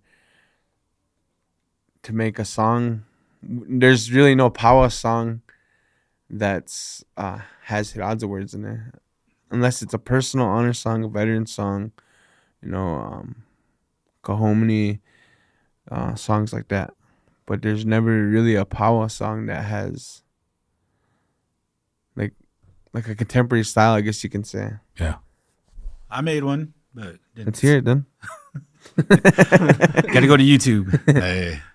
But yeah, I guess closing. We have a couple questions that we'd like to. Did I defend myself enough? I want to thank Lawrence for bringing us a MC insight, because we've had singers. We're singers ourselves. We have dancers, spectators, but it's just now we're getting the view from different angles here. But now we got to bring in an AD. Just kidding. Yeah. But AD shit next. Just kidding. AD, then we'll bring in a security. And then let's go down the list. Bring in a porta potty guy. Yeah, porta potty guy. Big John's. Yeah. But yeah, let's powwow pet peeves. What's two of them? Sid. Ooh, powwow pet peeve. Okay. Jeez, let me start off with me. Probably, let's say when there's a indoor powwow and you got to park a mile away and you got your drum outfit and all that to carry, and that's probably one of my part peeves, like when you got a good mile to walk with all your stuff. That's a good one. That's a good one. Lawrence? Jeez, I don't know. I don't know of anyone like that. That's kind of a pet peeve. I'm not sure. It'll probably come to me later. Pet peeves. Is it the MCs? Might be the MCs. I never understood why Canadian MCs never come on time, and they'll always leave early. I don't know why that is. So when I go to Canada, I make it a point to do that. So maybe that's wrong. That's a pet peeve from American announcers now. But pet peeve. I don't know. My deal is always to try to start on time. I've always been a person that tries to start on time, but been beat down by Indian time so much that I'm almost a part of it. I do what Canadian MCs taught me, which is to come in at the last second and then get on the mic. and I don't know if that's a pet peeve or not, or when I come to a powwow and there's an old guy going on and on and on and on about nothing and just talking. And my deal is I of course listen, because I want to say, is this guy dealing out some knowledge And then I'm like, wow, that was a whole bunch of nothing for nothing. I guess that's my pet peeve. Oh, the other pet peeve I have at powwows is dead air. That's my pet peeve is dead air. If you're actually doing your job and your powwow is moving, you should always be moving. You should be going to the next thing or getting ready to the next thing. And if you don't have that thing, then we go down to this thing and then we go there. So my pet peeve for powwows would be dead air. Yeah. It's dead air. I don't know if that's for you guys. Is dead air. And then the other pet peeve is for other announcers, not me, is why can't they tell you what the next thing is going on? We didn't get a program. How come you can't at least lay out, hey, these guys are going to sing for this and we're going to come over here and stand by traditional and stand by golden age. We're going back to back like that. And we're going to come in here and we're going to do that. Okay. How hard is that? Instead of just, I'm talking about nothing. And then all of a sudden we're going over here and you're like, what? You know, you weren't ready. You didn't have your song ready. These guys aren't dressed. They need to put their bustles on. And so now you created that commotion. And then all of a sudden you're going to go with them and then you change your mind. And it's not the MC that changed his mind. The AD figured out a way that he wants to do it better. And he comes up and says, no, we're going to do this now. I'm like, when did you change that? And 9 times out of 10, they won't tell you until we go through it. Then they'll say, I just changed it right now. And I'm like, what? What happened? So anyway. Is it better to work with one arena director or multiple? Well, if both arena directors have their mindset going, it just works back and forth. But if you have one that is, I'm the reason why everybody's here, and you're the junior one, and nobody's supposed to whatever, then there's a problem because ego gets in the way of how things. Well, this is, I'm the first billing, and it's like, wow, I haven't seen that with MCs. But I see that with ADs and my deal is, yeah, you're the top of the line and you're supposed to be training this guy. So what kind of monster are you going to make him into? Yeah. I seen that at, I think it was Pachanga this year. Really? They had, I think it was Joaquin and I don't know who that other arena director was, but, it was kind of hectic on the floor. They did one category over here and one category over here. They danced, and we messed up. We have the woman wait. We're gonna come back to you guys and have you guys dance another song with this category. And it was just like, what the heck? Like you made them dance already. Like, kick them out. Excuse them. Kick them in the face. Yeah. Coming from like a drum group perspective too, I think a pet peeve could be like what you're talking about is just like when you get a flow going. Because most of the time, as a group, we're sitting there like, who the hell we got to sing for, Nope. It's just like, all right, well, we got traditional. All right, so do we have women's traditional or do we have men's grass? You know what I'm saying? So it's just like they don't know until that time comes. And there we are. It's like I believe drum groups could be 100% on their game if they were prepared to know who to sing for. You just got to sit still and watch. Even then, you try to... Both thinkings are right. And so what I try to do too is try to give a heads up because, once upon a time I was a singer and every singer is enjoying, relaxing. Yes, they're all at the drum, but some are going to get something to eat. Some are over here, some are over there. And if we're really going to be on time and go, I need to call them. Hey, so-and-so, you're getting ready to come up. And as long as I see them gather, then we're usually all right. But my deal is to try to give you a heads up because I make you look bad if I'm asking you to go and you're not there. Yeah. I mean, and that's really maybe intentional. And my intent is to always try to have everybody ready to roll. Then I get mad if I've been giving you the heads up and then all of a sudden we go to you and you're not ready. Then I'm like, what? Because usually mostly every drum, as soon as they get the heads up, they're like, man, thanks for the heads up. We're ready. We're going to go, or then somebody will come in and say, well, we're going to get so-and-so to sing. So then I go, I got to apologize to this drum because I just had you ready to go. And now we're going to go to this song. So I'll come right back to you. So stay where you're at. You know what I mean? So you're trying to, and that I take the blame for that. But a lot of time that's outside interference from ADs or committees wanting to do something else at the last second. No, let's get this Southern drum. That's how that crap goes. And I don't know how to get away from that. I wish we could just stay with what we're going to stay with, but pet peeve. I think I have a pet peeve. I was thinking about it. I don't know if we talked about it before, but when the powwow, like you said, getting that flow of things going, intertribals mainly,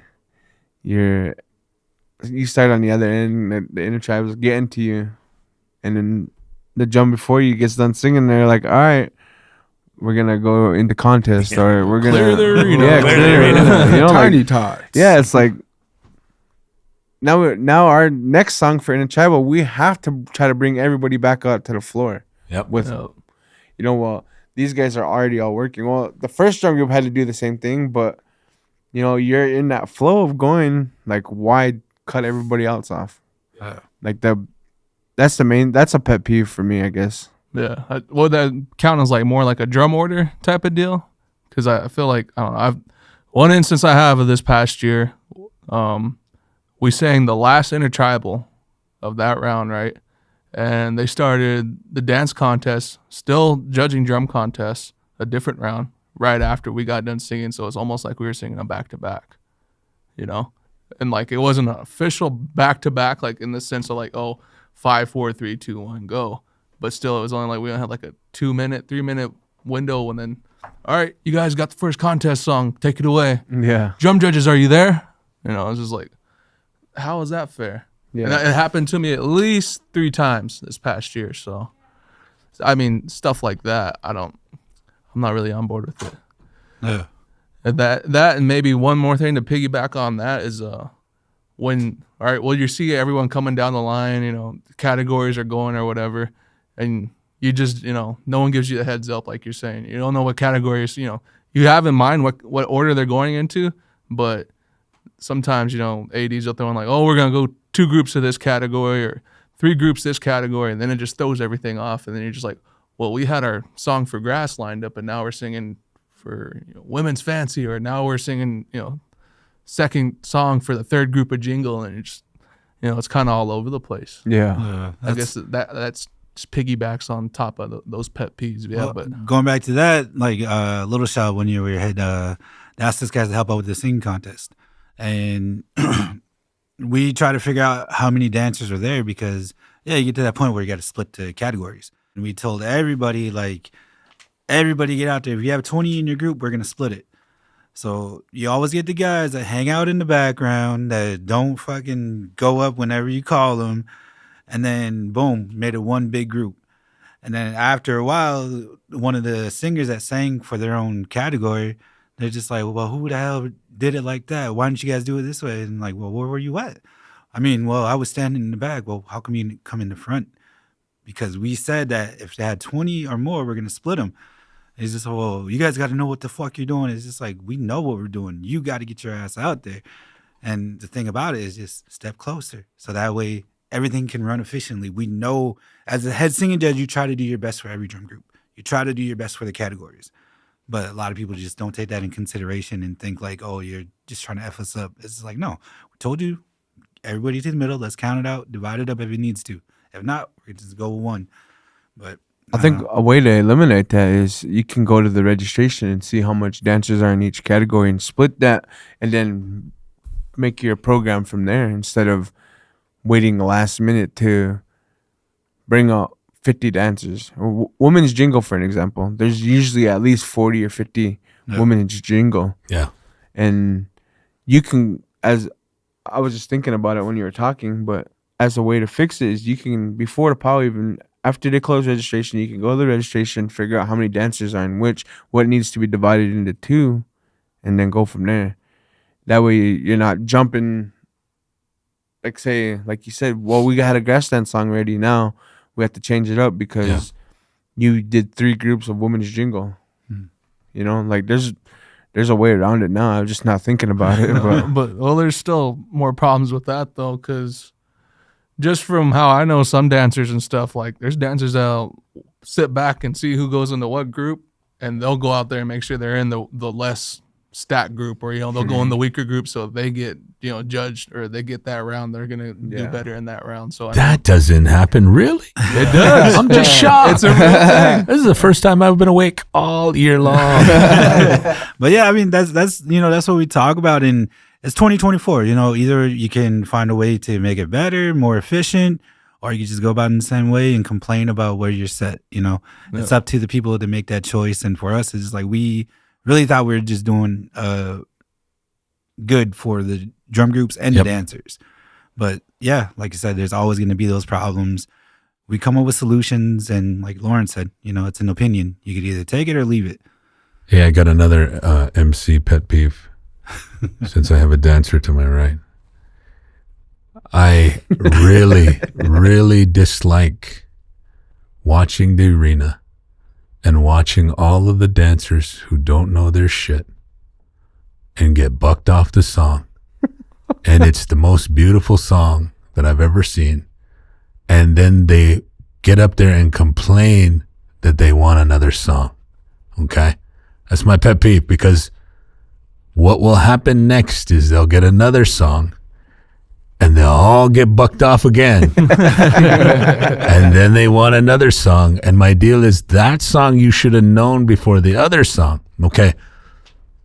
On the same note of that lends into singers that are dancers that they sang it wrong. If I'm complaining about that, then they should also be able to complain about that too, because I've seen that happen quite a bit, where it's universal that the stop is here, and then they all of a sudden want to throw the stop in wherever it feels good, and they buck everybody off because they know the song, but they think they're being cute. You know what I mean? It plays back to that too. Like, we're really going to fool them. Well, of course you are. They don't know where the stops are anymore. They've been listening to your music and they know the stops are right here. So you sang it wrong. That could be another one. But my deal is, nobody ever wants to just like, I'm going to shut up. I got bucked off and I'm going to go stand in line. Hopefully I don't get another one, or hopefully I do. But we get really, in this day and age, I guess, really outspoken. And it's a pet peeve when that happens. I don't mind if the song truly sucks and they're all yelling for another damn song. I totally agree with them. Yeah. I totally agree with them. So it's not a pet peeve. I totally agree with them. And I, even in my arrogance as MC, will outjudge the judges and say, that's got to be another song, and we're going to go to another group. Let's go over here, Yeah. And maybe I'm being an a-hole on that. Maybe that's somebody else's pet peeve. I don't know. But my deal is, it's really gone against the grain of, I'm here to compete against the drum and myself. Yeah, that's it all. Yeah. Yeah, it's like, for me, being a singer and a dancer is like, you're going to make a song. Say a singer will make a song specific to a category, or, like specific to a dance style. Say like you're dancing a crow hop, and then like a lot of times now, like nowadays, you're dancing to a crow hop. So like, say especially if I hear a new song, I'm already like, just being a singer, like I try to pay attention to everything right away, because like the song will be going, then all of a sudden, and in the middle of the song, you know what I mean? And you as a dancer, you have to be able to pick that up and adjust your dancing to that song. But then again, that goes right back to the singer versus dancer. Yes. And then there's like a big difference though too, like when a drum group just totally butchers something versus like where something was created for the contest aspect of dancing. Yeah, because again, and I don't know where this loss of understanding is. As a singer, we're always taught, when the song is done, you stop it with the beat. You don't just like fade it out, or you put an extra stop in there, or you do whatever.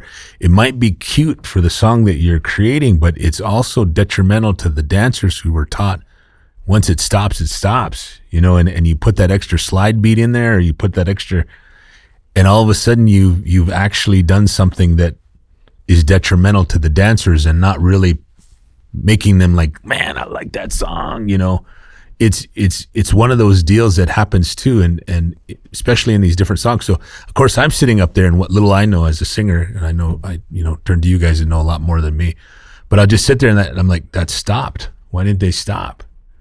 You know what I mean? Or they'll do whatever and fade a song out and then want to come back in on the other side, and it's like, you just stopped the song, So how do you judge that? Yeah. It's still going with the song, but the beat stopped. They're done. So usually you're stopped, and then they, but that's just a part of what you think and what you see out there and what changes. So I guess it would be more harder for a dancer. I just see and hear things up there, but I mean, people that are in it, it's got to be a little bit different than what I'm seeing. Yeah. Yeah. Well, Let's go back to what is it? Our All American, our what? All American. All American breakfast. 5. No, we have our top 5 of all time singing, like your top 5. Yeah, your you can preference. you can be in it, or you can sit there and put together this top 5 of singers. And if you want to put your top 5 in there too, even MCs here are They're all not gone. here. They're all gone.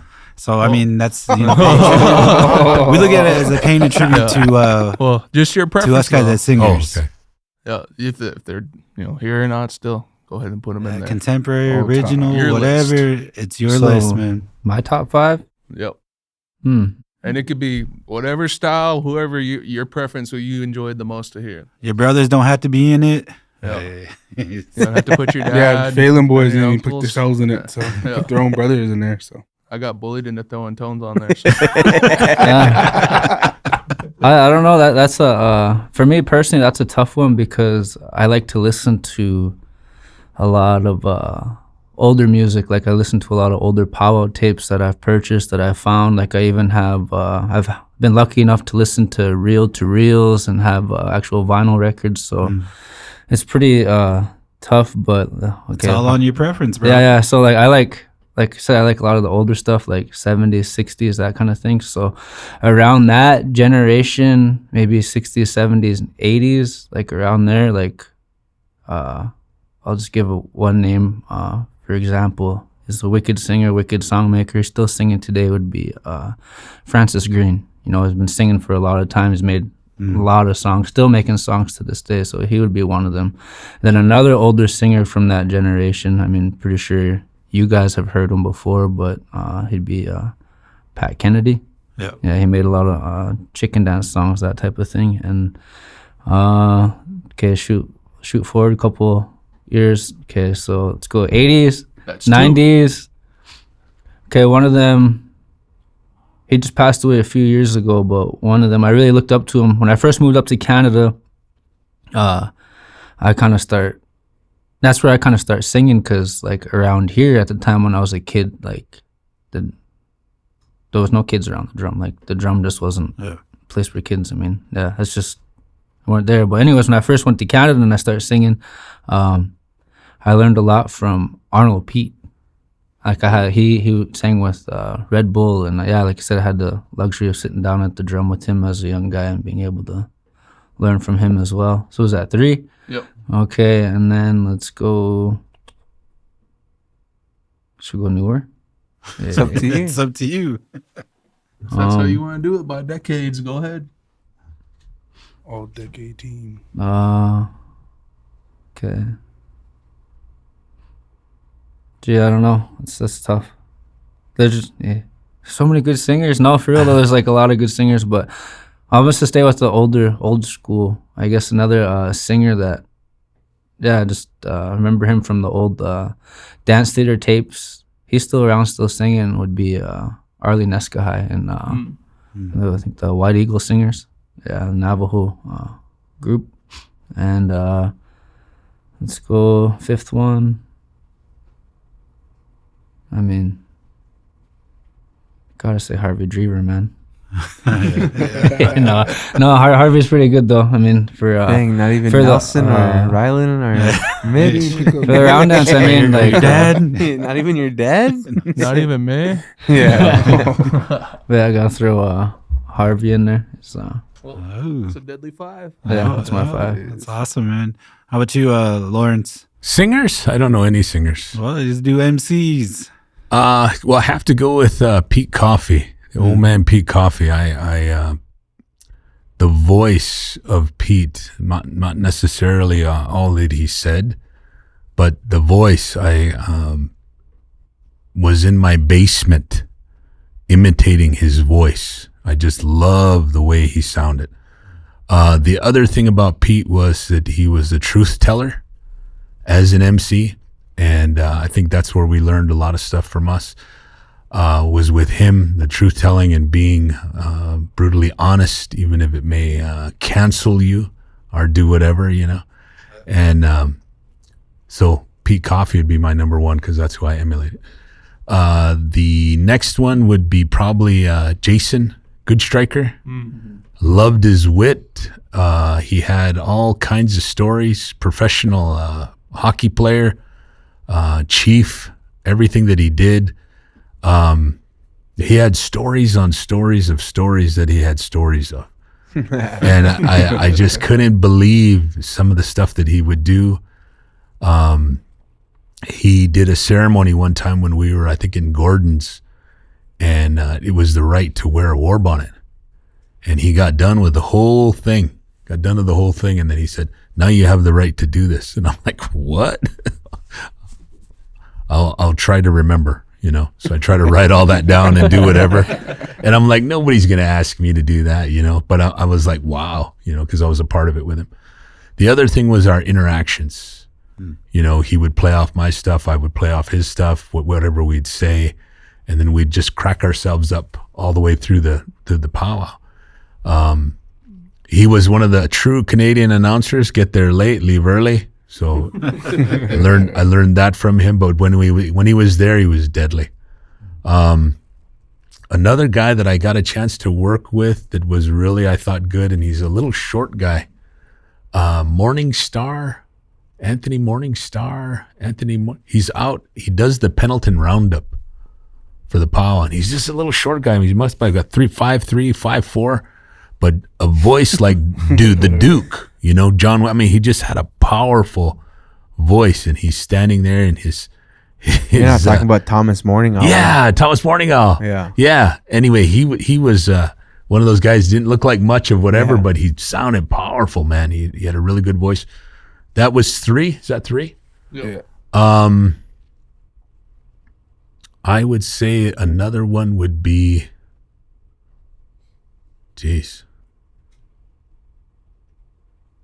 I think for his talent and what he did, I think Wallace Coffey was another good one, because he was very fluent. He knew his material, and spent 35 years doing the same material and getting the same laughs out of can't you tell my moccasins are blue, or whatever, that joke, and everybody would laugh about it, Giving a shout out to Monica Lewinsky. Yeah, giving a shout out to Monica Lewinsky.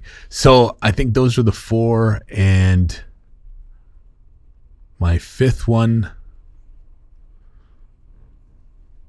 let's see. Man, there's so many to choose from.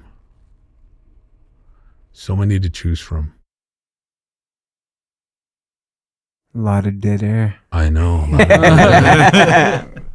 I guess I could be stuttering around, but I don't know who the 5th one would be. I'd have to think about that. And a lot of mine are who I've heard or who I've actually done stuff with. In this journey of being an MC, I've had a lot of MCs that tried to tell me how to do different things. Yeah. And of course, me being me, I listened, or sometimes I didn't. The one difference between the announcers for myself and a lot of different announcers is there's a lot of traditional announcers, and a lot of traditional announcers won't say a lot of things that I say. And what I mean by that is they went through ceremony, they went through whatever, and they can't, out of obligation of how they fulfill their protocols or their duties. They can't. And I remember one time they wanted me to study and try to be one like the Crow announcers. And I listened to some of their protocols and stuff, and I was like, I don't think I can handle that.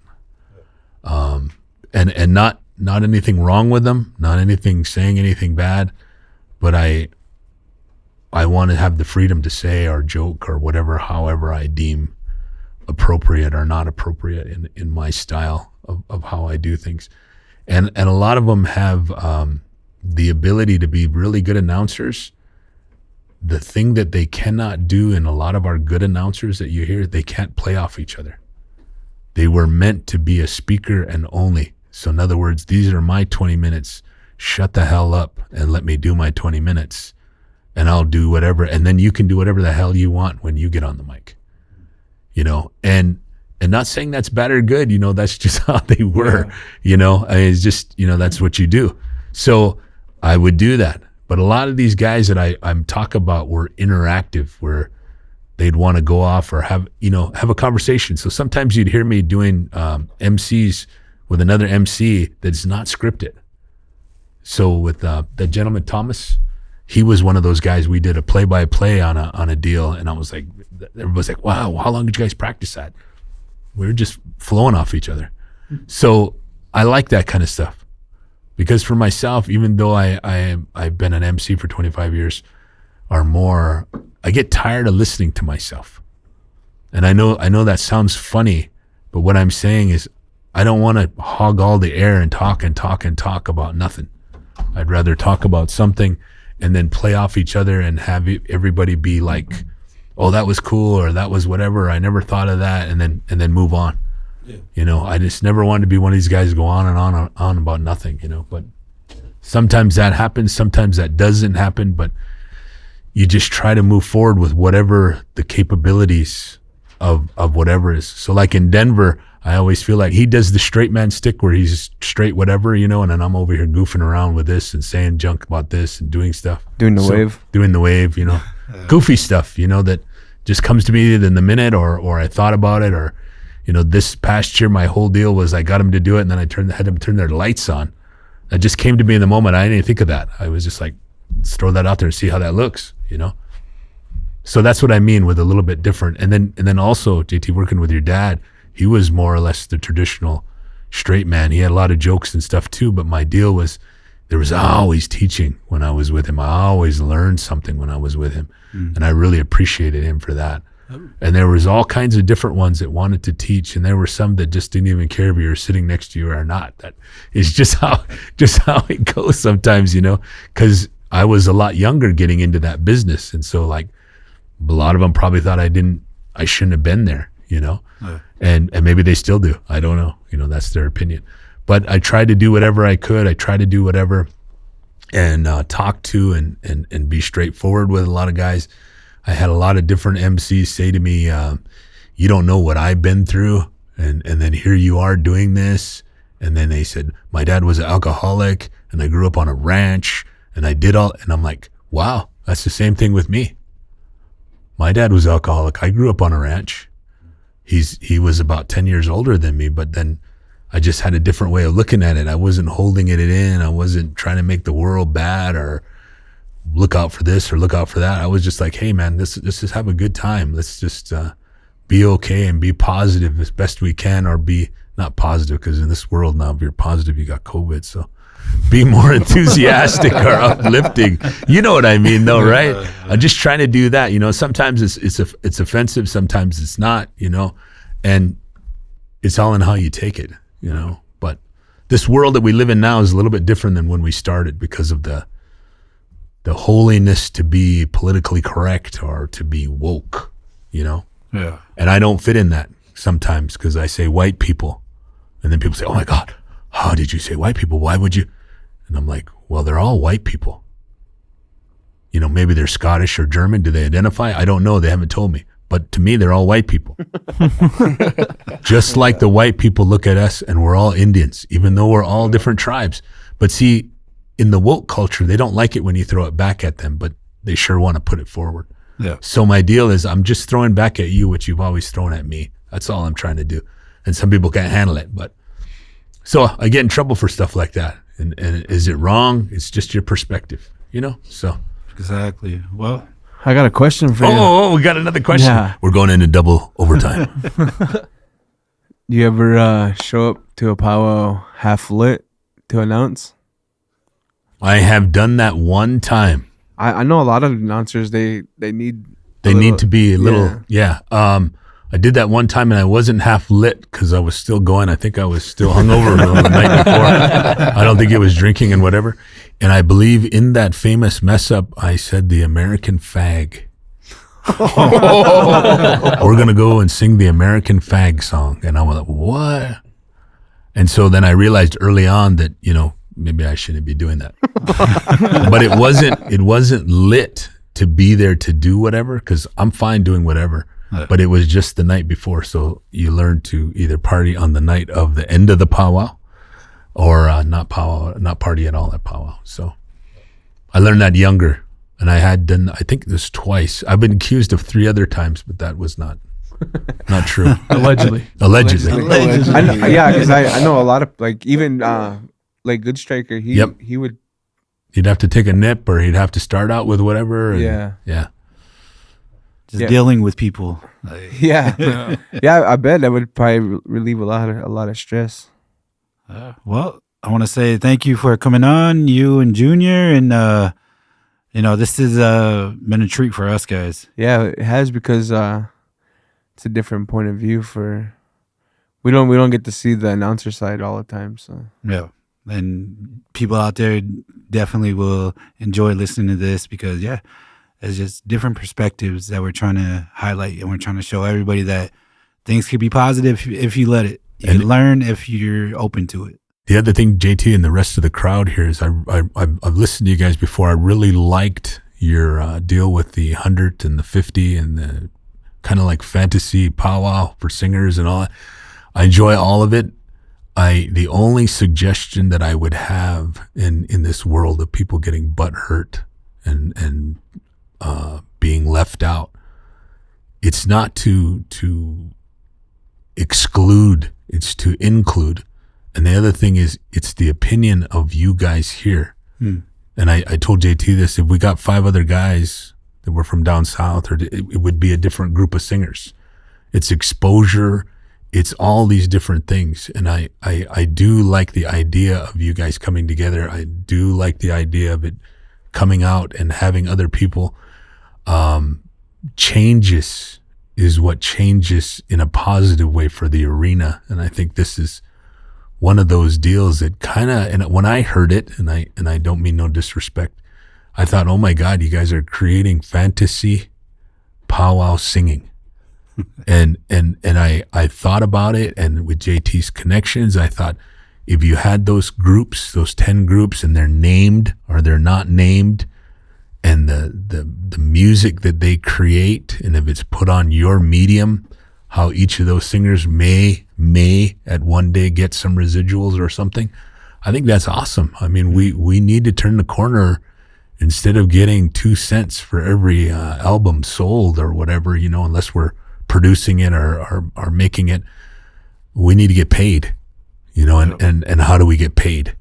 And this is one of those ways that I don't know if it will, but all the rights from the YouTube to the whatever to this, man, you guys could be making residuals for these 150 singers for quite a bit. I mean, I know $20 or $40 or $50 as singers, that's money that we didn't have. That's a sandwich on the road. That's an extra tank of gas. I think it's all good. I think what you guys create here is something that's going to be good. But again, not to hurt anybody, I think it's just for our region that we're looking into this. And I think that's good if you sell it that way. I think any other way, people are going to be jealous and hurt and upset and mad, not wanting to be included or any of that stuff. And of course, if you guys are a success, which I think you guys will be, everybody's going to want to jump on, and then maybe this is in 4 different regions, the 150 of the top best singers in those regions, and then we'll spin it some way and they'll all compete in another big deal, so I think it's a win-win. I liked all the deal. I think it shows some really, really out of the box thinking in a box that we've kind of been put into. Yeah. And as singers coming from you guys, I think that it carries a lot of weight. So I liked it. I just wanted to say that. I think I look forward to it, and I think it'll be good. Well, I appreciate it, man. Thank you. And like you said, these are our opinions. Tones is top 100 is different than mine. Zoe's is different. Everybody else is different. So what we want to do is put it in the best way that, hey, you know what? If we could put every singer in that category, we would. But right now, it just kind of gives people something to maybe aim for. It's not saying that you're a bad singer. It's not saying that you can't be there. We've all started off. We've all sucked at some time. Not me. I was waiting for that. But yeah, in closing, Teed it up. Yeah. In closing, let's final remarks. I just want to say thank you to Brother Sid and Lawrence, Mugudzuti Lawrence, for coming on today. Looking forward to many more episodes, and I'm looking forward for last week's episode. It should be out today, tomorrow, next week sometime. We're on season 2, right? Yeah, season 2. Yeah, This all should right. be episode 2. All right. But yeah, thank you guys for coming on, and like JT and Lawrence said, this is our opinions, our thoughts. It's not to hurt anybody's feelings, but just to get some info out there of the mindset of a singer, an MC, a dancer. Pretty soon we're gonna have an arena director on here, because I know some arena directors are gonna want to come on and explain, a lot of things too. So, but yeah, I just want to say thank you guys. Oh, Yep. No problem. Yep. Thanks for coming on, Lawrence and Sid. Yeah, it's pretty cool. Kind of get your perspective on it. Because a lot of times it's like, man, fuck that guy still up there talking, or shit. Like, because sometimes you kind of look at you like, oh, kind of throw your hands up like, what the hell is going on? And we know it's not you. It's just trying to keep us moving in the right way, I guess. But yeah, thanks for coming. It was fun. Happy January to everybody. Happy New Year. But that was the last episode. It's almost a month ago. Yeah, but also says go Chiefs, Super Bowl. We'll edit that out. And yeah, I'll edit that out. Leroy. Closing remarks. Everyone just keep an open mind to what we're doing here, and we're trying to expand on everything. I don't want to be closed-minded. Nobody here wants to be closed-minded. We can all learn a lot from each other, and as we said before, everyone is taught a different way from wherever you may have been raised, or whoever showed you around the powwow world or whatnot. But we're just trying to expand on that, and look forward to more content like this. Thank you guys for coming on, and yeah, go Chiefs. Go Chiefs. Junior. Well, I just want to say it was a pleasure coming on, hanging out with you guys today, and listening to Brother Lawrence say a few words about the MC world. I've heard the podcast before, but this is my first time actually coming down, checking out, and sitting in with you guys. So yeah, I had fun. I liked it. Oh. All right. I want to say thank you in my sexiest voice. Band on Fort Berthold is real, and I'm all right with it. I want to say thank you to each and every one of you for having me. You can edit that out of you. Canceled, he said. Cancel culture. I like it. I want to say thank you for having me here and just explaining a few things and talking about a few things. And I appreciate the shout out. And I wish I could say go Chiefs, but I don't know. That's all right. Oh yeah, shout out to the IC building here. Yeah, shout out to the Interpretive Center for allowing us to do the podcast here. And Wait, JT. You can do your closing remarks. oh, Cut him off. cut me off again. But yeah, in the words of Lawrence, you ever hear him MC at a powwow? I think one of the things that he always says, it's just a joke. Learn to take a joke. But that's what we are. We're indigenous people, and our sense of humor is a big part of our healing and friendships.